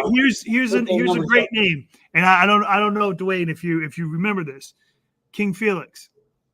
Mm-hmm. Do you remember Felix Hernandez? Felix Hernandez, yeah. What did he do? He went 10-12, and he won the MVP. He went 10-12. You know why? Because he had a 2.89 ERA, and he had over 230 strikeouts. And the Mariners were not a good team because he only had 10 wins. But so why do you think that made him an MVP? Because you throw out the wins, because wins, it's more of a team impact, right? You know, you can have 10 wins, but if your ERA is a 2.8, that's not on you, right? You're allowing two or three runs a start, which is amazing. So that's more on your offense. Your offense can't bail you out at that point. You got 230 strikeouts. He won the Cy Young, he won the MVP the same year. That to me is the epitome of an MVP award. Somebody who goes out regardless of if they're in the playoffs, if they're out of the playoffs, but can still perform and do the best that they can for themselves individually. And if the team ends up, think about it. If they had let's say two decent hitters in that lineup, his 10 wins would probably go to 15. Yeah. You know? Mm-hmm. So I think the whole idea of wins and that kind of stat, I mean, I throw it out the window. Obviously, it's important in fantasy because in our league anyways, you get 10 points for a win, you get 5 for a quality start. So you're looking at 15 points. But when you're voting MVP, I think the best player should get it. And I mean, that year was an amazing year for him. It's a shame he only had 10 wins. It might have even been less. It could have been 8. I forget. So, but he should have won the MVP. And you go back to your question. So he would have won the MVP, the Cy Young, and what was the other award? That was it. He won the American League Cy Young, and then he won the MVP. Okay. Damn. And then the next pitcher to win the MVP was Verlander. Justin Verlander. That's right. And he was the last, I believe. Yeah. But to go back to the question, I think the best player should get it. And when you list all those three, Judge is the best player right now. If he gets hurt, that's a different question because that's where I was going at. That's why I didn't draft the Judges. That's why I didn't draft the Sotos. I passed up on a lot of good people. And rightfully so, because Judge was hurt at the beginning of the year. He was. Yeah. But so think about it though. He was horrible the first month, and to be where he is today just goes to show you how much of a massive tear that guy went on. To have 30 home runs where he is today and lead the league in home runs is ridiculous. That's ridiculous. That's MVP. You got to give it to him. So I guess we're kind of both saying the same thing though. When it comes to, doesn't matter what your team is, it's just the player. It's the player. Yeah. Yeah, Judge is putting up, and I hope and pray he makes it through the season with no injuries.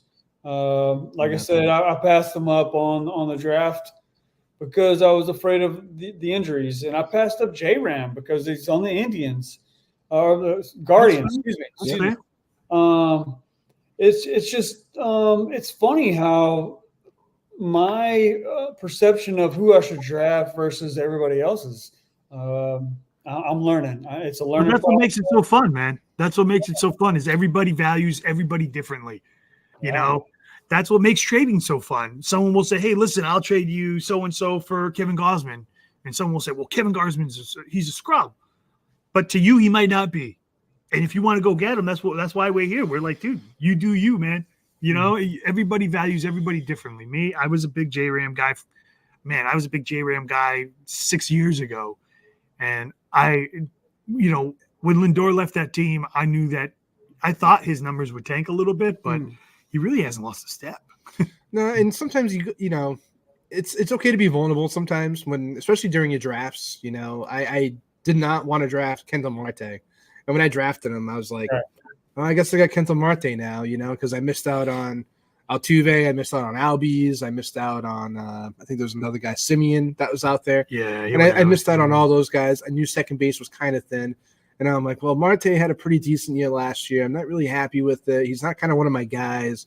And, it really kind of does depend on what have you done for me lately, too. Like Doug says, a couple guys won him a championship last year. So now he might, he's trying to be realistic with his, with what they're going to do. But at the same time, though, he's also helped them out in the past. So you're going to have some bias toward that. For sure. Yeah. If you do me dirty, I don't want you on my team anymore. I don't care how good you are. You know what I mean? If I'm in the playoffs and say I have you started as a pitcher and you get shelled and you give me negative 10 points and say next year you're 8-3 and someone offers me him back, I don't want him. I don't care. I just don't want him on my team. He screwed me. Why do I want somebody that screwed me? And at the same time, I think that's why it's important to go into the numbers and look at the numbers and just like factual stuff, because sometimes, your emotions can get, the best of you with some of these players at times. Imagine how these votes are counted, like what if they had like an alternate question? Like, yeah, I like Judge, but he's on the Yankees. I'm an Astros fan. No, I'm going York. That happens. And that's that. So that affects drafts, because I've been in a league where some people are just like, you know what? I hate the Yankees. I don't want, I'm not even going to draft them. And then I've been in another league where they're like, oh, I love the Red Sox. I'm going to take Dice K in the second round. Like, I mean, it's just, it's so bizarre how these people get drafted. There's no rhyme or reason. I think that happens everywhere, though. Whether if you're from Houston, you're a Houston fan, we're Boston fans, you're New York fans, it might be very, very subtle, but there are sometimes just bias toward it. Like it doesn't have to be much, but it could just be, we had Judge in our draft, we had Soto in our draft. We're most of the part Boston guys. I think we have a pretty smart league as well, so we don't have a lot of influence on, because of a bias or a homers or anything like that. But there is a little bit, An example, I tried to trade for Duran this past week, and my buddy hit me back up, and he's like, I'm too much a Red Sox fan. I'm too much a Duran fan. I can't do this trade, even though it's a great trade-off. And hey, Duran hit a home run today. So it's like, hey, I totally get for that. Who? Duran for who? The Red Sox. Center fielder. I know. No, Duran. Who are you trying to trade for? Oh, so I offered probably trash. It was a little bit of trash. I forget what the whole offer was, but Mike's a garbage man. You gotta put the feelers out there, baby. You know what I like to do? I like to borrow Doug's coat and put on my sales jacket. I'm a car salesman in the league, man. You got to talk up the guys before you trade them, even though they're trash. Yeah, that's what I tell my guys. Is like it's a conversation. You throw me some trade proposals out there, but no context. That's the problem. I don't know, man. Like, come on. So, what'd you give up, Mikey V? What were you going for?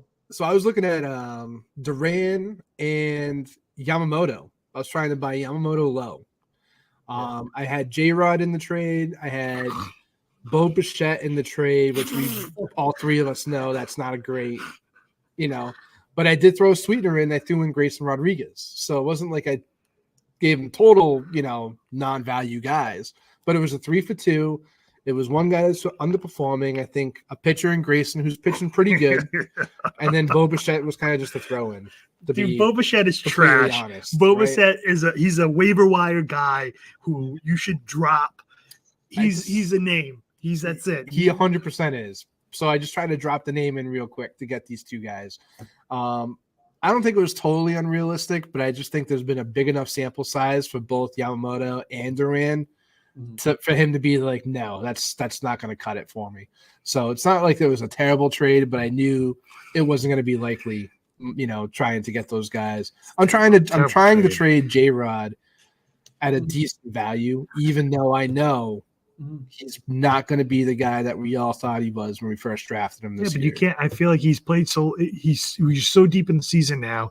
He's only averaging 1.5 a start in our league, anyways. It's like you're not going to get a decent return for him. The only way you could possibly get a decent player is if he goes on a tear for 2 weeks and then you decide to trade him. That J-Rod? You talking about J-Rod? Yeah. Well, isn't he a second half god? You know what's funny is someone said the same thing, and then someone posted up his stats for his career. He's a better hitter in June and July than he is in August and September. He's a better hitter. So he's not a second half hitter. which I surprised me because I thought the same. Yeah. I thought he was a second half hitter, but you look up his stats and someone posted on Facebook because someone said the same thing. He's a second half hitter, and they posted his stats and said, well, he's really not. He's hit a little better in June and July. Okay, so Mikey V, you had J-Rod, and you're trying to give up Durant. You're trying to get Durant. Yep. On those numbers, that J-Rod is not really who J-Rod is perceived to be. Okay, and you had Yamamoto. Yeah, I tried to throw him in there. It was For what? So that's an outfielder for outfielder. Who else did you try to get? I'm sorry, I didn't write the. I didn't write. No, I put in Grayson Rodriguez. G-Rod. Yep. So like top 15 pitcher for sure. Well, how much playing time has he had? He's one of those second half pushers. Yeah. So Grayson's an interesting case because last year he came up, kind of struggled, right? Didn't throw a ton of innings, but he threw enough innings to qualify for sure for a rookie season. This year he's building up that workload. He's on a Baltimore lineup. Yep. Baltimore roster.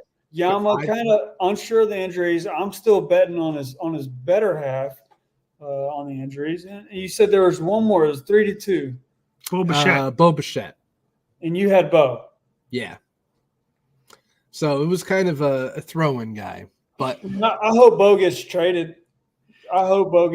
He, Vlad, and Louis Robert Jr., I think, need different sceneries. We talked about that too. Toronto's interesting, man. Their staff I think they're turning the page. Chris Bassett pitched well today. He's going to get the win. Vlad's starting to mash.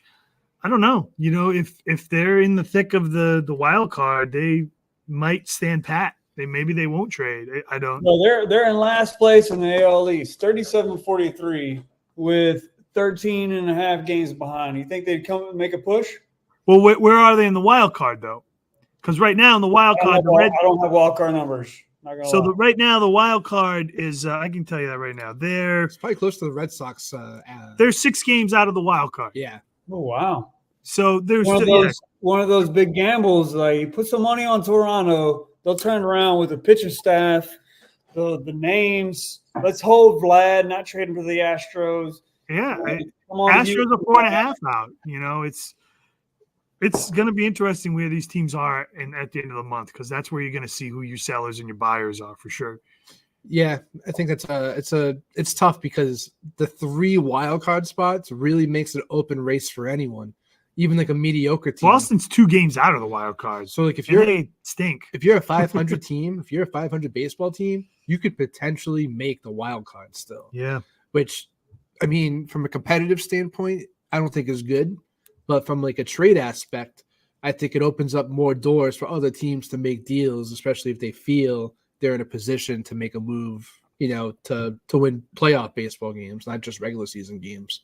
So like we talked about Baltimore this year, they knew they had a good squad going into it, but they needed a number 1 pitcher. So what did they do? They went out, they got Corbin Burns because they knew this year they were going to ramp up and, all their kids are up. They got Gunnar coming up. Who's a stud, Mountcastle's the whole team, all up and down is, well, he is a stud. Top 10 first baseman in fantasy. He's laughing at me. What are you talking about? But let me go ahead. I want to cut you off go on your Mountcastle. Oh my God. Isn't Mountcastle in the run for the All-Star votings? He is, but so isn't Luis Arias. All right, listen, we got about 20 minutes left, and we still got a bunch of pieces to run through for awards. So okay, let's go through it. As much as I love talking about Ryan Mountcastle, let me run through these. I'm so sorry. We got Cy Young. Numbers. Oh, give me a second. It's like drunk history, right? With fantasy baseball. That's how I look at it. We got to give these guys some ideas because there's a lot of young fantasy baseball players that are on different settings, and that's why I'm proud to be a representative. And thank you again for inviting me on behalf all of fantasy. There's cats. There's points. I've never been in that. There's rotisserie. There's so daily, there's weekly, there's so Like you said, rotisserie AL and NL only players. dynasty leagues. Oof. Yeah. They get hardcore. Thank you for being of a spectrum and a fun column by column, rank by rank, real representative of these guys that, hey, of the new guys. You know, you're out there representing for the new guys, and you probably get a lot of slack from the pros that are in 20 years, 20 plus years. But keep on going, man. You are doing great. We just, when we get the slack, we just throw them the numbers. We say, hey, listen, this is why we believe what we believe. And a lot of them will be like, okay, well, that makes sense. And some of them will say, well, I don't totally agree. And I'll say, well, that's your opinion, right? I think half the battle is just having context, right? You go into those Facebook groups and someone posts up a trade and they're like, hey, can you rate this trade? And then you get like a 2 or 3 word answer from someone. At least we go into depth of why it might be a good trade or why it might not be a good trade. And we try to give the fullest context as possible before making like an educated decision. And again, we could have all the numbers in front of us and we could be totally wrong. The moral of that story is don't ever change. You gotta keep doing what you're doing, man. All right, let me try to run down this list. Yeah. All this Ryan Mountcastle talk is throwing me for a spur. All right. So this is who we got for Cy Youngs. All right. I have for the American League, Corbin Burns, starting pitcher for the Orioles. He's 9-3. He's pitched 106 innings. He has 99 strikeouts. He's not going to be limited, right? He's got 24 walks. He's got a 2.2 ERA. He's got 263 points. He gives us 15.5 a start average. Now, I could put Lugo, I could put Scooble, I could put Houck. I just don't see those people keeping up. Yep. No. You could put him in there, but with the innings limit, that's why I don't see that stuff in and out. Corbin, 100%. Yeah. Oh, yeah. He's a stud, man. National League, Tyler Glasnow. Dude, 8-5. He's got 100 innings pitched. You ready for this? He's got 135 strikeouts. He's on pace for 280 strikeouts. Ooh, I didn't realize that. 135. 25 walks, a 2.8 ERA, 261 points, 16.3 points to start. You could make a case for Ranger Suarez. I would agree with you. Although I'm gonna make my cut for Wheeler. I like Wheeler. I do like Wheeler. 9 wins, 112 Ks, 2.7, 0.9, 13 quality starts. You can't go wrong with either. Ace caliber. That's ace caliber right there. The only thing is what I would look at though now is with no Harper and no Kyle Schwarber, the wins might hurt him a little bit. He might not get the wins that some people would expect. You know what I mean? Just to run support. Yeah, that's what's because that's a Phillies and a Dodgers lineup. Come on, you comparing those two? Those are boppers, bro. I know they're both like very like almost even keeled. Like they're very. Those two are gonna go to the death, dude. Yeah. But without, like I said, without a Harper or without a Kyle Schwarber for a month, that's going to be tough. I mean, they just lost to the Marlins today. They lost to the Marlins. Every dog has his day. Not a good team, but I mean, Tyler Glasnow, 135 strikeouts. That's insane. 270. He might even give if he's healthy and they let him. Glasnow, how much? 135 Ks. That's really 100 innings. I'm gonna watch the Dodgers game when he's pitching. Yeah, he's a stud. He's fun to watch. He's just is he pitching today? Actually, I think he might be today or tomorrow. He's pitching today or tomorrow. Yeah, I think he's a bona fide stud. Like once he got traded to the Dodgers, it was just like, yep, that makes sense. Like you fit the Dodger bill in my opinion. Like, that was a good trade. And a lot of times when people get traded to the Dodgers too, they just become better players for some reason. It's just kind of they had that history. The fans are there, man. Fans are there. I think there's more pressure. I went to 3 Korean baseball games, man, and I feel like I've never been to a Dodgers game. I've never been to a Boston game. I feel like that's got the same energy. You go for the Cubs. I feel it's got the same energy. It's just like, man, everybody's just in the game from pitch one to the last out. It's amazing. Yeah. Hey, Dwayne, when you went to those games, that image, huh? did you see any former MLB players when you were at those games? Was there anyone overseas playing that you recognize? I don't know the history of the former, but I did watch my second Korean baseball game was an American born pitcher versus an American born pitcher. Oh, And, it was cool to see everybody in the lineup, everybody in the field has their own fan support. So when they're out there, they're supporting like the Korean fans are talking crap to the Korean fans. It's really good, man. They're giving their best. that's fun. That's awesome. Yeah. Oh, all right. Let me. All right. Here's what we're gonna do. We got 15 minutes left. Let me just run down Rookie of the Year, Manager of the Year, Comeback Player of the Year, and then we can shoot the shit for the last 10. All right, and talk about those. All right. Rookie of the Year. We got Wyatt Langford.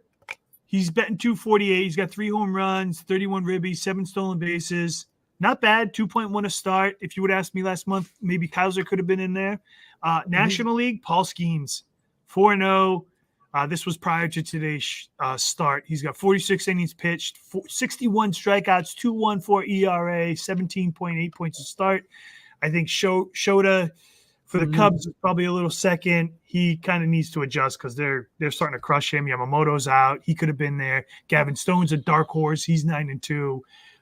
So there's some good stuff there. Manager of the Year, we got Scott Servais from Seattle. Seattle's in first place in the West. They're 47-37. Let's not forget the division was supposed to belong to Houston and the Rangers. So for Seattle to be in first, that's good, right? Especially for an underperforming Seattle team. National League, Pat Murphy for the Brewers, right? They're in first place. They're 49-33. It's not a great division. Most experts had the Cubs and to some extent the Cardinals because of their pitching additions of Sonny Gray, Lance Lynn, and Gibson. Yep. Had them ranked ahead. Comeback Player of the Year. Right now, we got Carlos Correa for the Twins. 312, 9 home runs, 48 strikeouts in 64 games. He's ranked 7th in shortstops, 2.8 points a start, 181 points. And last but certainly not least for the National League, Chris Sale for the Braves. He's 10-3.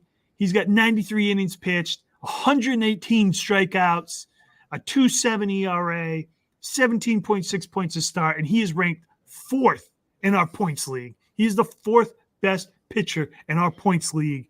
Chris Sale, Comeback Player of the Year. That's the list, baby. You could make an argument for Chris Sale to be Cy Young winner over Glasnow. I don't think that's good.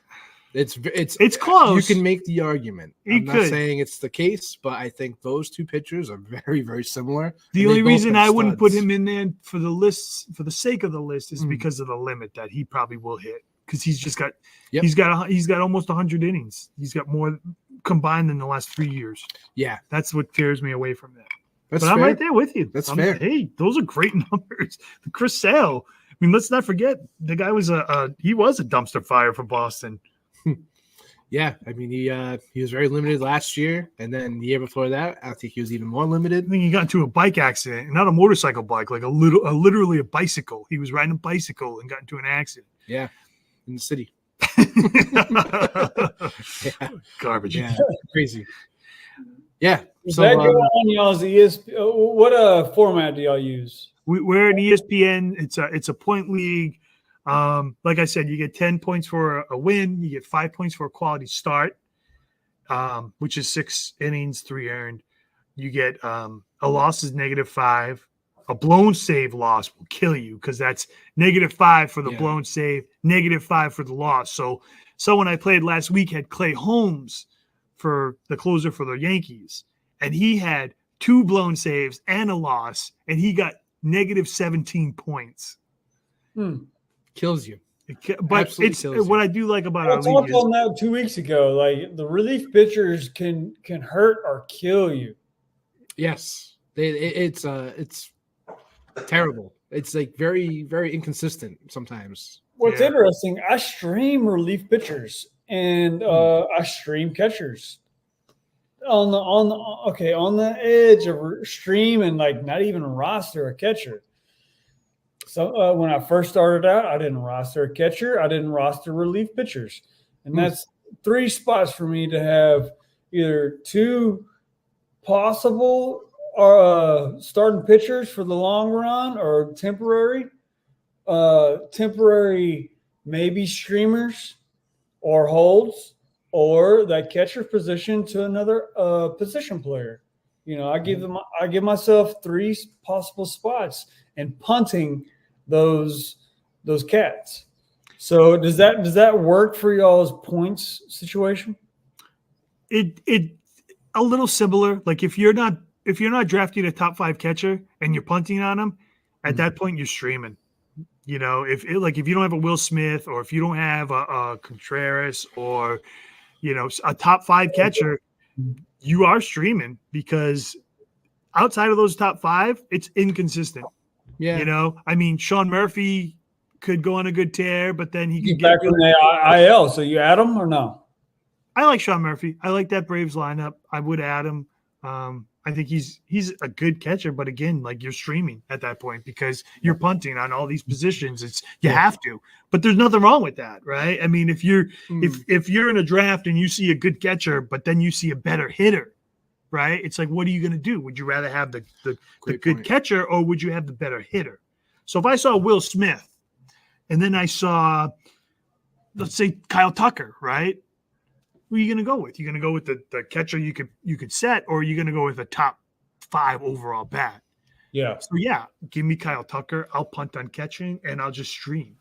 Yeah. And maybe when you stream, maybe you hit the lottery, right? You could pick somebody up and he could just start hitting for the rest of the year. So who are you streaming right now? No Hope, and those are my streamers holders.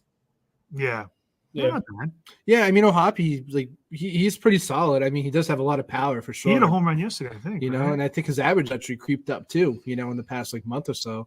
Alvarez is back for the Mets. I mean, he was highly talented before he got hurt. Power hitter for sure, man. I think if I had to make my catcher rankings, I might put him in my top 5 as of right now, just because the Mets are on fire. They got that energy right now. I set Fromber tonight. Did? Mets lineup. Yes, I did. I'm sorry. I started Fromber, and it's dude, everybody's getting lit up by the Mets right now. It's crazy. You hold for those Frombers, the Verlanders, the Groms. You hold for them. You hold, but right now I think they're situational starts. Starts. I mean, they even hit on Cole too this week.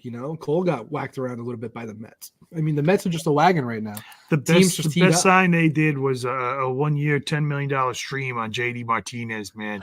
I think once he got healthy, that lineup started turning around, right? Yeah. They filled him in the DH, and Nimmo started hitting. Lindor, you knew was going to hit. Alonso, I think, can still do better than what he's doing. He's starting to turn around a little bit. Yeah, it's a fun team. I think they'll be, if they're still in it, I think they'll be buyers. Steve Cohen, their GM, is he loves to make a splash, man. Look, last year he got Max and he got Justin Verlander 2 years ago.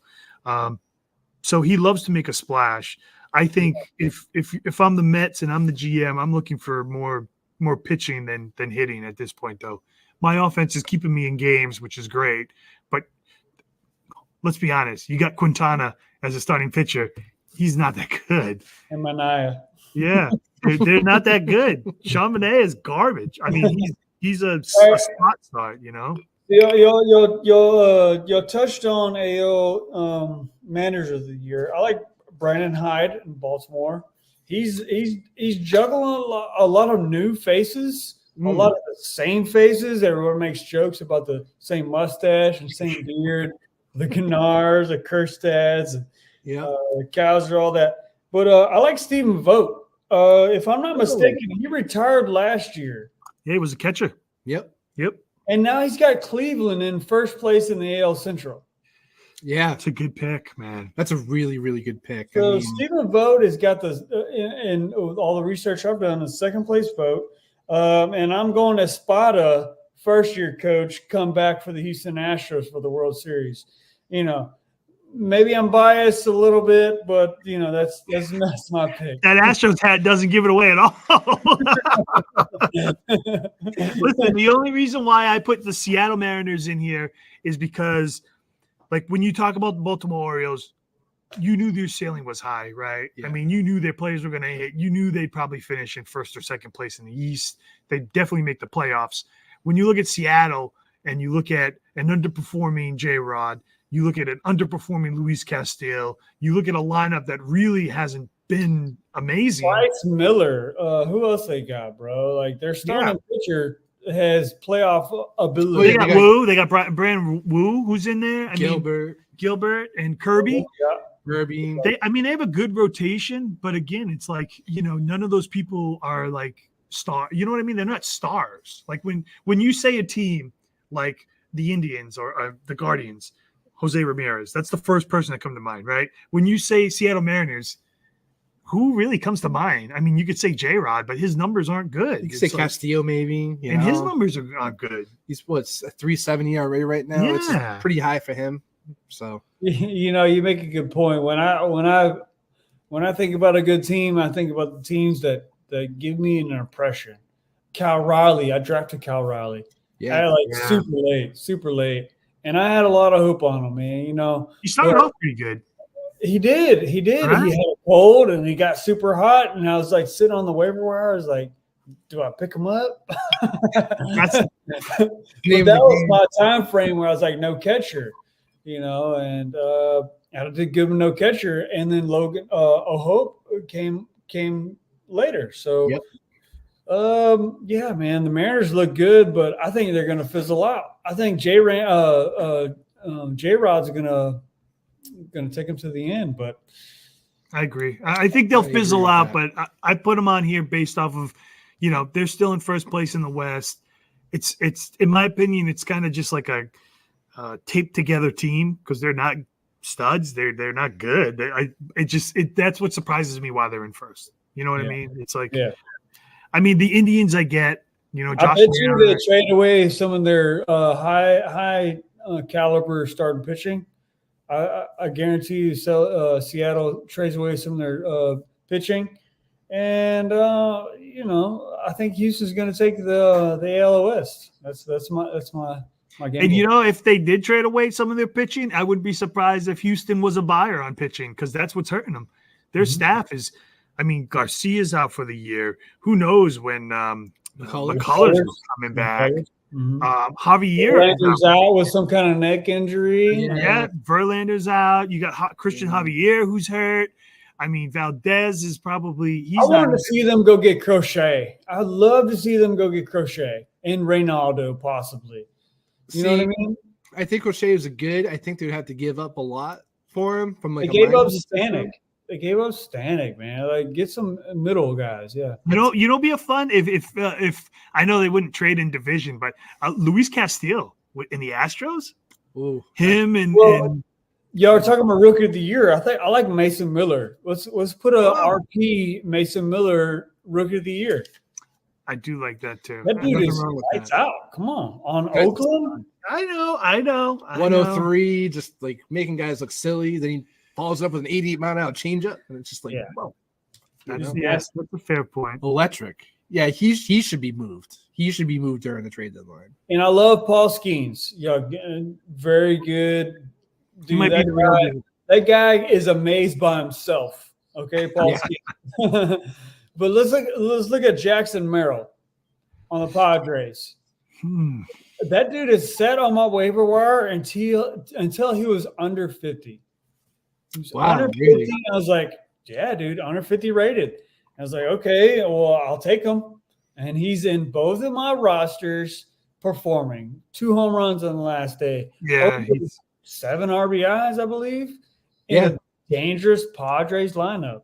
Nope. That's why he got called up, on opening day. That's why they put him in center field day one. They saw major league potential immediately. Give him a little bit of time to get ready and associated with the rest of the pitching. Now you're starting to see, what he can really do. I don't think he's going to slow down. I think he's just really starting to pick it up. He's around too many Giants. Yeah, that's a good lineup. Yes. Listen, hey, I hate to cut this short, but we're about at our 2-hour peak. Yeah. So I hope everybody enjoyed the show, and a little All-Star edition. And again, thanks Dwayne for coming, man. We appreciate it. Any final words to anybody out there? Go Astros.